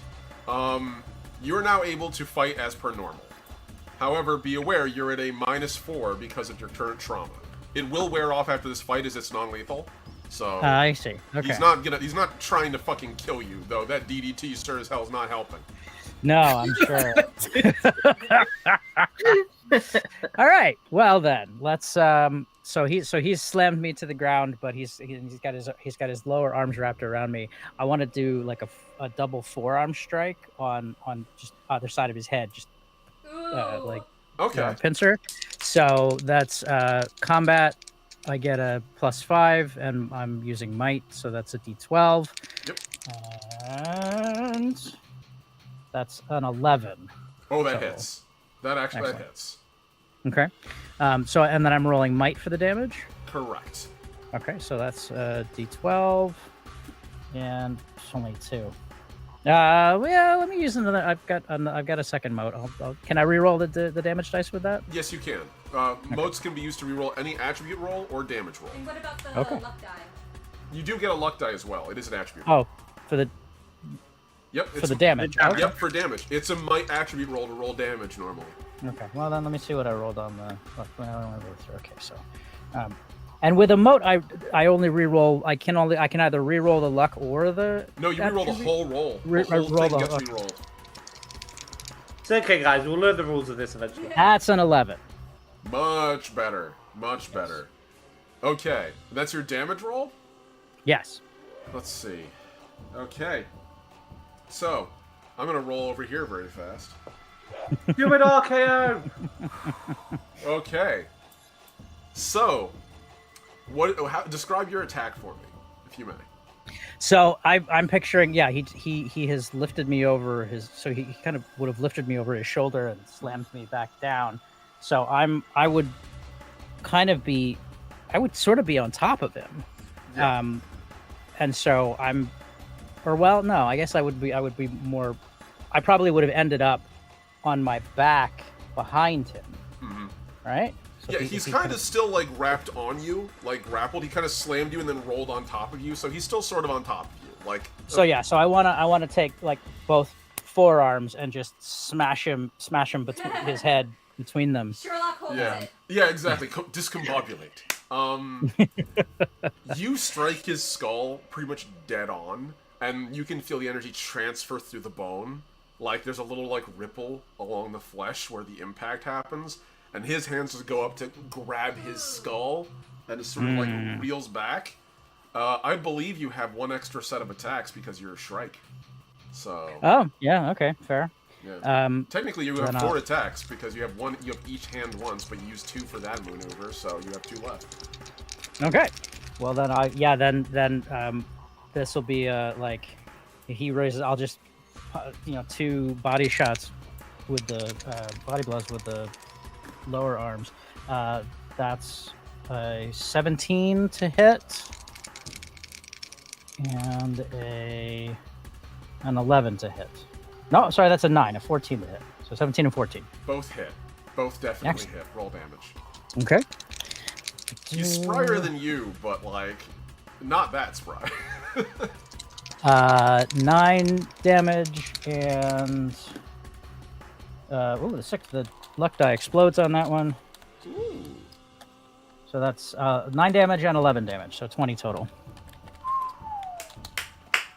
How do you do this? I think I do this. I do the and then I hold his head, and the lower 2 arms just bam bam into his body, knock the breath out of him, and then just kind of like roll him over to the side and kneel on his chest. Oh. Ugh. Well done. Ugh. I submit. We just get a round of applause from the side. Yeah. That was on, like, literally 3 seconds, by the way. So for all of you guys, that was just like tackle, spin, slam, strike. Over Oh my like goodness. Time to pour yourself a glass of wine and then Yeah, if you get Alright. to finish my Yeah, cake, sure, we can't very have a sad. little thermos. So I'll stand up and offer him one of my upper arms to pull him up and say that was a formidable blow. Oh, you know what? I'm sorry. I was not thinking about my -4 for the trauma. You know what the funny thing is? I was factoring that in, actually. Were you? Okay. Yes. Good. Well, You're thank good. you. So Yeah. one of us remembered. Somebody remembered. So, a little bit shaky from that, but that was a mighty blow you struck. I was fortunate to not be immediately knocked unconscious. I would love to do this again sometime. Knock me out, Daddy, right? Yeah. Do it again. Do it again. He grins and takes your arm in like a forearm clasp and sort of lets himself get pulled up. My ribs feel like crap after that. Well done. Impressive you took that. That whole technique I developed to fight hard suits, so well done. It shows. So If you are open or interested in perhaps earning some current, we may need security around here. We could probably use an extra set of 4 hands. what about a few dozen? And he like blows into his he puts his like claws into his beak, and he has to be pretty far back to do it. I'm gonna have to go get the stories. Yeah, he whistles, and as he does, like, you hear an echoing, like, series of whistles nearby. And about, like, 20 other, like, various species, some shrike, some oriname, some human, a couple of acris, peek their heads out of the bush, all of them armed with rifles. All of them wearing similar kind of common ocean styled gear. Forgive the deception, but the last time that the JSA arrived, they very quickly set about plundering our territory, and they decided to just burn our houses down preemptively. So we figured we'd make sure you didn't do the same to us. We have had guns trained on you from orbit. I'm sure. No harm. We expected as much. The point is, whether you beat me or not is irrelevant. You accepted the challenge. Oh, but I did beat you. You did beat me. You did. He beat me. And he just turns towards the rest of the crowd, and they all just kind of like, yeah. But what matters is you accepted the challenge in good faith. You fought honorably, which is technically better than what I did, since I immediately went to knock you out. Point is... It seemed pretty honorable to me. Just, lead with your hardest attack and take your opponent out quickly. Yes, Nothing dishonorable about that. Yes, well, I'm starting to get to that age where if I don't, I get thrown over quick. Regardless, you fought well, and all of you very clearly come here with good intent. You say you're Voyagers, and you might need help. Your neighbors, while you're on this planet, as far as I'm concerned, you're common oceans. Bring no evil to us, and we will consider you part of our community. And with that means that the local militia is at your disposal. I certainly wouldn't mind having somewhere better to quarter them, though, than a couple of small wooden shacks out on the edge of our territory. Becky will just gesture to the structure behind them, like... We got space, we got room. It will require some renovation and maintenance to make it service-worthy, but we should have room, yes. Good. I haven't seen this place in a while. It was originally ours before the JSA bought it out from under us, so it'll be good to come home again. Well, How many of you is there? Just so we have enough cake slices. our settlement currently sits at a little bit under 150. Oof, those are really small slices of cake, then. Yeah. We could buy more cake. We can make more cake. We have Like, our we own could- stores. yeah, we, You brought your food. Let us Perhaps. bring some of ours. Cupcakes. Cupcakes would Be be easier. easier. Although And baking that way- 150 cupcakes is also quite a challenge. That way you can do some chocolate and some vanilla, maybe some lemon. I love the idea of like, guys, we don't have any cupcakes, and someone just like, I got an ice cream scoop, and just like scooping the fucking birthday cake into ice cream, into like cupcakes. He nods. Then a feast we shall have, and we'll help you build this place up as you need. If you need to vet any of my personnel, you're welcome to. Becky will just want to Do you think we need to vet any of your personnel?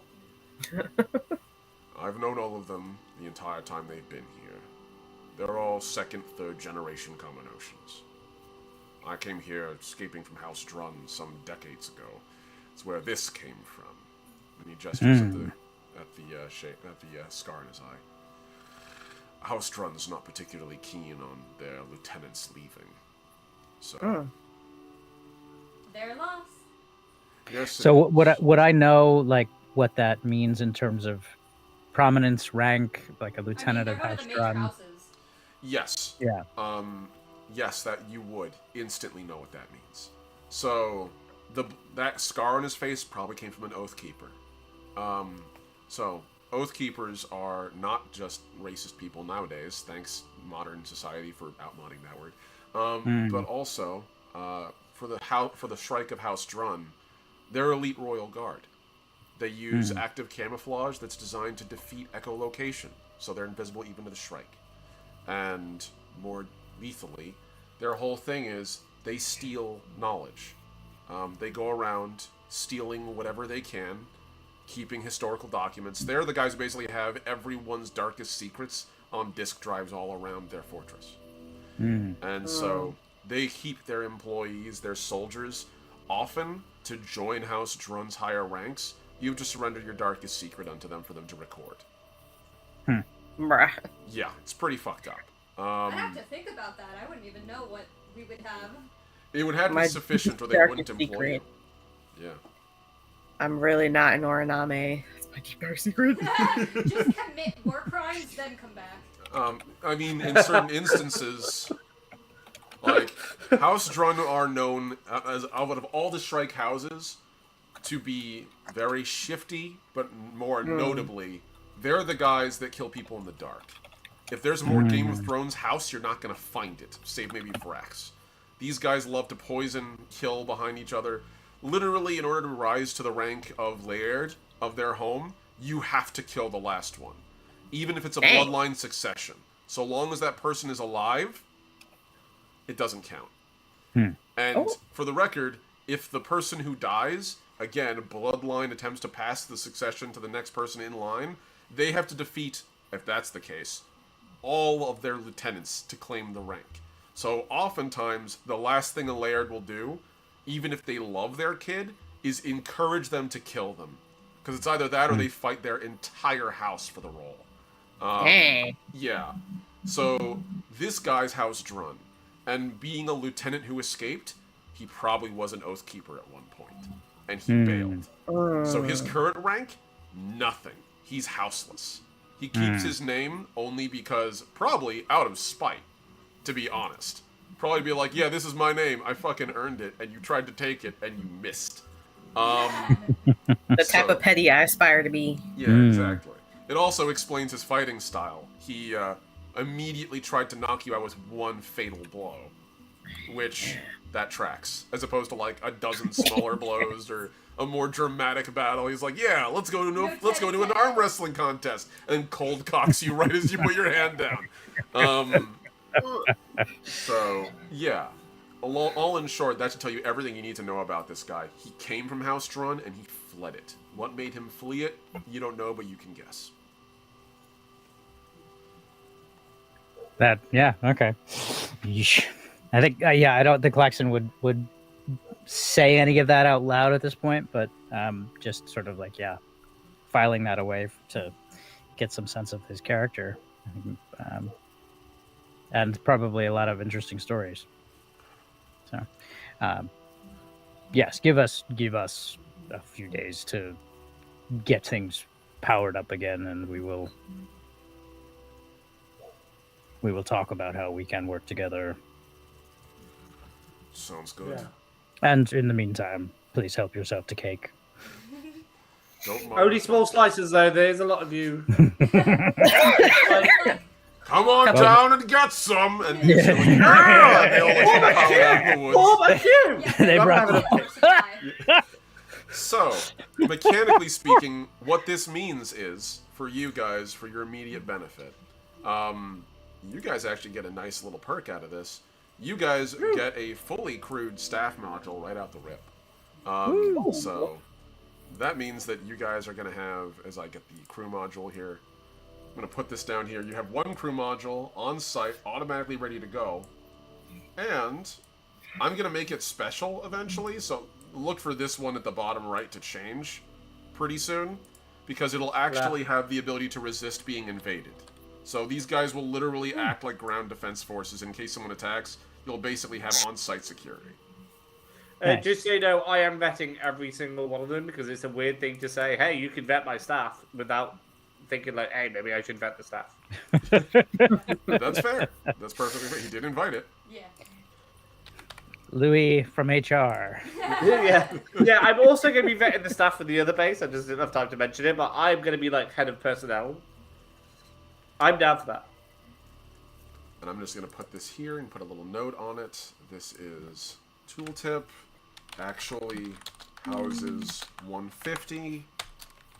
And also in this case, well, I'd say like there are 150 people. They have about 50 fighters. So houses. Yeah, I don't need their whole village to move in. But... Yeah. Then we won't have any neighbors to borrow blood from. 50 fighters local, can resist ground incursion. And they actually have a bit of weaponry too with them, including a couple of constructs. They actually have a couple of the old walker mechs you guys fought in the very beginning of the campaign. They actually have like 3 old MacArthurs just like vibing around, ready to fight. And it's been a long time since you've seen them, so bust it out. But like, And I asked, I don't want to say, can I? I'm going to do it anyway. Can I ask Becky a question? yeah. Becky, what did you think of that fight? Did you enjoy the fight? Was it a cool fight? Did you like that fight? She's like, I'll learn from it. I mean, if they turn on us, we kind of gotta learn how to take them down. Yeah. I mean, like from like an entertainment point of view, like. Oh yeah, me and my dad's all the time used to watch the what was it called, the because we did a roll on it, and she actually knew the like underground fighting ring. Oh yeah. That's your that's the local underground fighting ring. I just don't know what it's actually called. Yeah. WW It's not. Alien. Yeah. It's thank God it's not that. Let's see. It's specifically the. I'm going all the way over here. Yeah, it's the blood sport specifically. In this case, God, what was it called again? I had it right here. It's fine. Basically, they just have like a separate organization that runs off of it.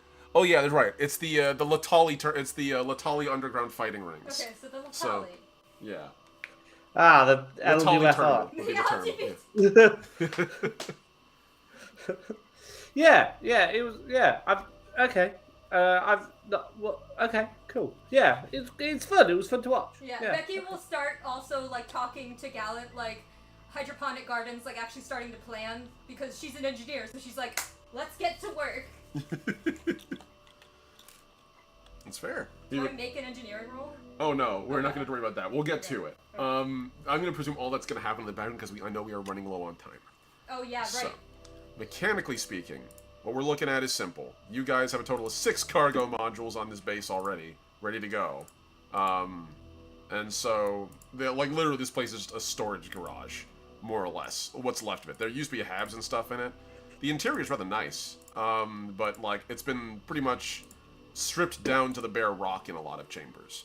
So you have 6 cargo modules right now. You can do whatever the hell you want with, and all the other options as well. I will let you guys think on that if you'd like. We can do that off of stream or on stream, but your choice, what you guys choose to do with it. I'm happy to on screen. I think it'd be easier to talk to you all while you're here.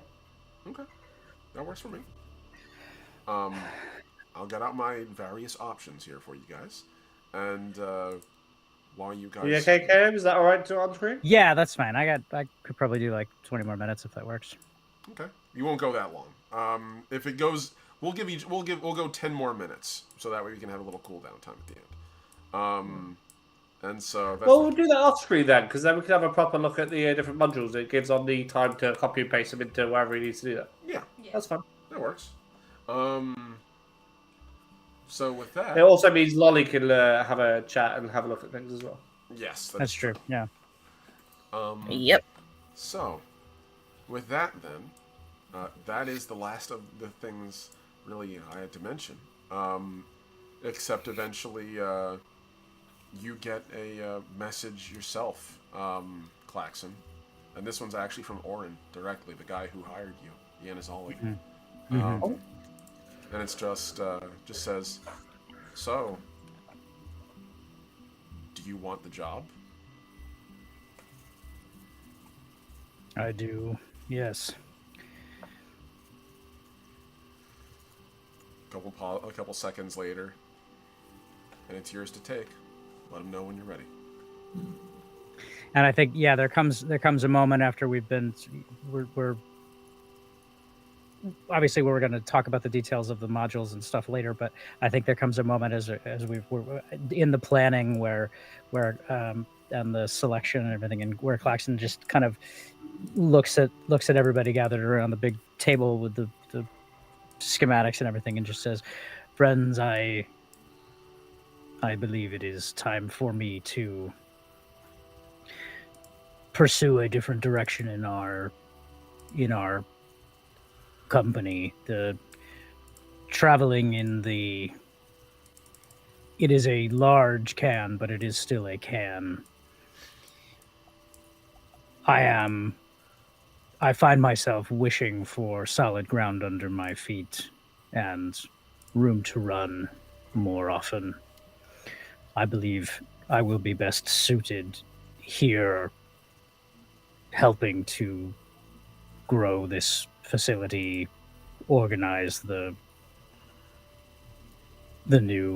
our new allies, and having someone on site who is familiar enough with our overall mission to be able to coordinate how it will work best.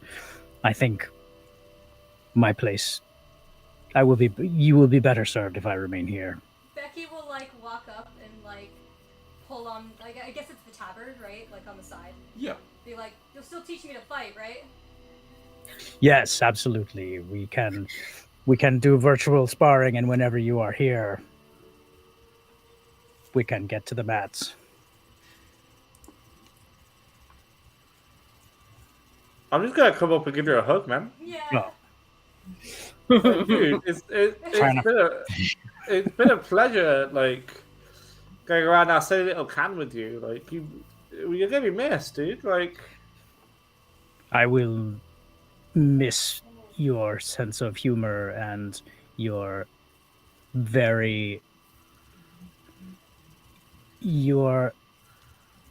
successful.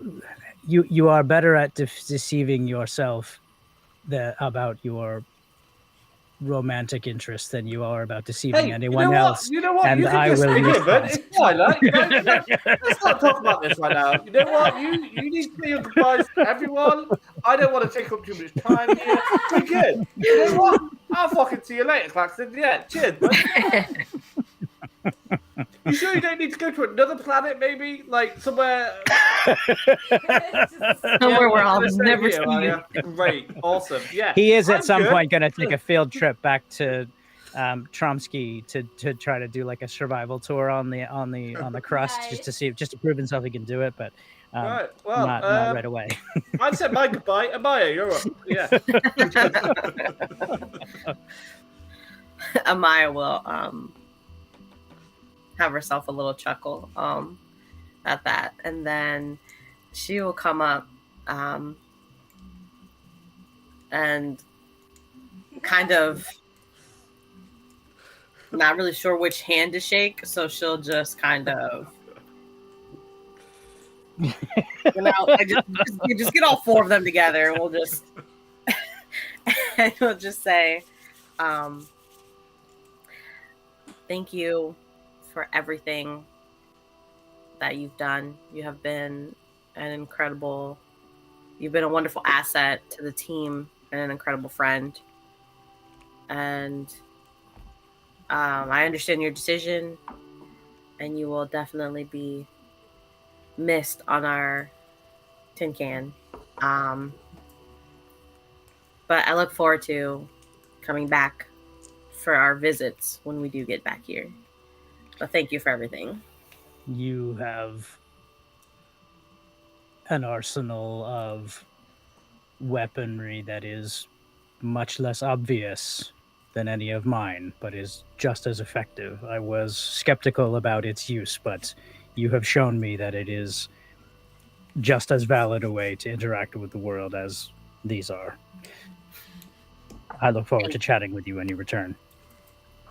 Thank you. Oh yeah, don't reveal any of her secret. Oh, it's fine. That was a very good goodbye, yeah. The adults at the table with tea. I think he's spilt enough tea, it's fine. He doesn't need anymore. And so, as we turn our attention back to the group, sharing a couple good chuckles around the table, one last time, at least for a while, we zoom out from the outside of our world to the glistening green dot that is the planet below, and fade to black. Thank you guys so much for a great session. That was very fun. Thank you. Yeah. And everybody, again, I'm going to do this on stream. Can we all get a round of applause for KO? Love you, buddy. Seriously. Thank you so much. It was an honor being Literally your GM. securing us an allyship before you go. Yes. And also just being a fun player at the Yeah. table. Like, every one of you guys I'm lucky to have at the table. But KO, I am genuinely glad we crossed paths and that you popped on. Truly, it's been a blast, and I hope we get to play again together sooner rather than later. I hope so too. It has been my pleasure, my honor, and I will, even if I'm not here, I will still be out there as a fan. So, thank you so much for having me. It's really been, it's been an amazing experience. Well, with that, before I start crying, because I love these guys, to everyone else who's out there, again, thank you for watching this episode of Legacy First Flight. I'm the last Omnitect, your favorite robot American. This has been Unicorn Head Studios. If you've liked this video, like. If you haven't subscribed, subscribe. I guarantee you, if you've watched this video, you haven't subscribed probably, because that's what the algorithm tells me. So do that, please. It helps the channel grow. And if you want to, follow me on Patreon. Or if you feel that what I do is worth it, which is 2 webcomics, developing 2 tabletop role-playing games, and also doing role-playing content like on YouTube, I can't be much more industrious. So please feel free to support me. And in the meantime, Everyone's links are below. And everyone's links are below, including KO, who's going to be doing more stuff in the future. Keep an eye out for KO out there, Gen Vexed. And everyone else out there, take care, and I'll see you out there, Voyagers. Peace.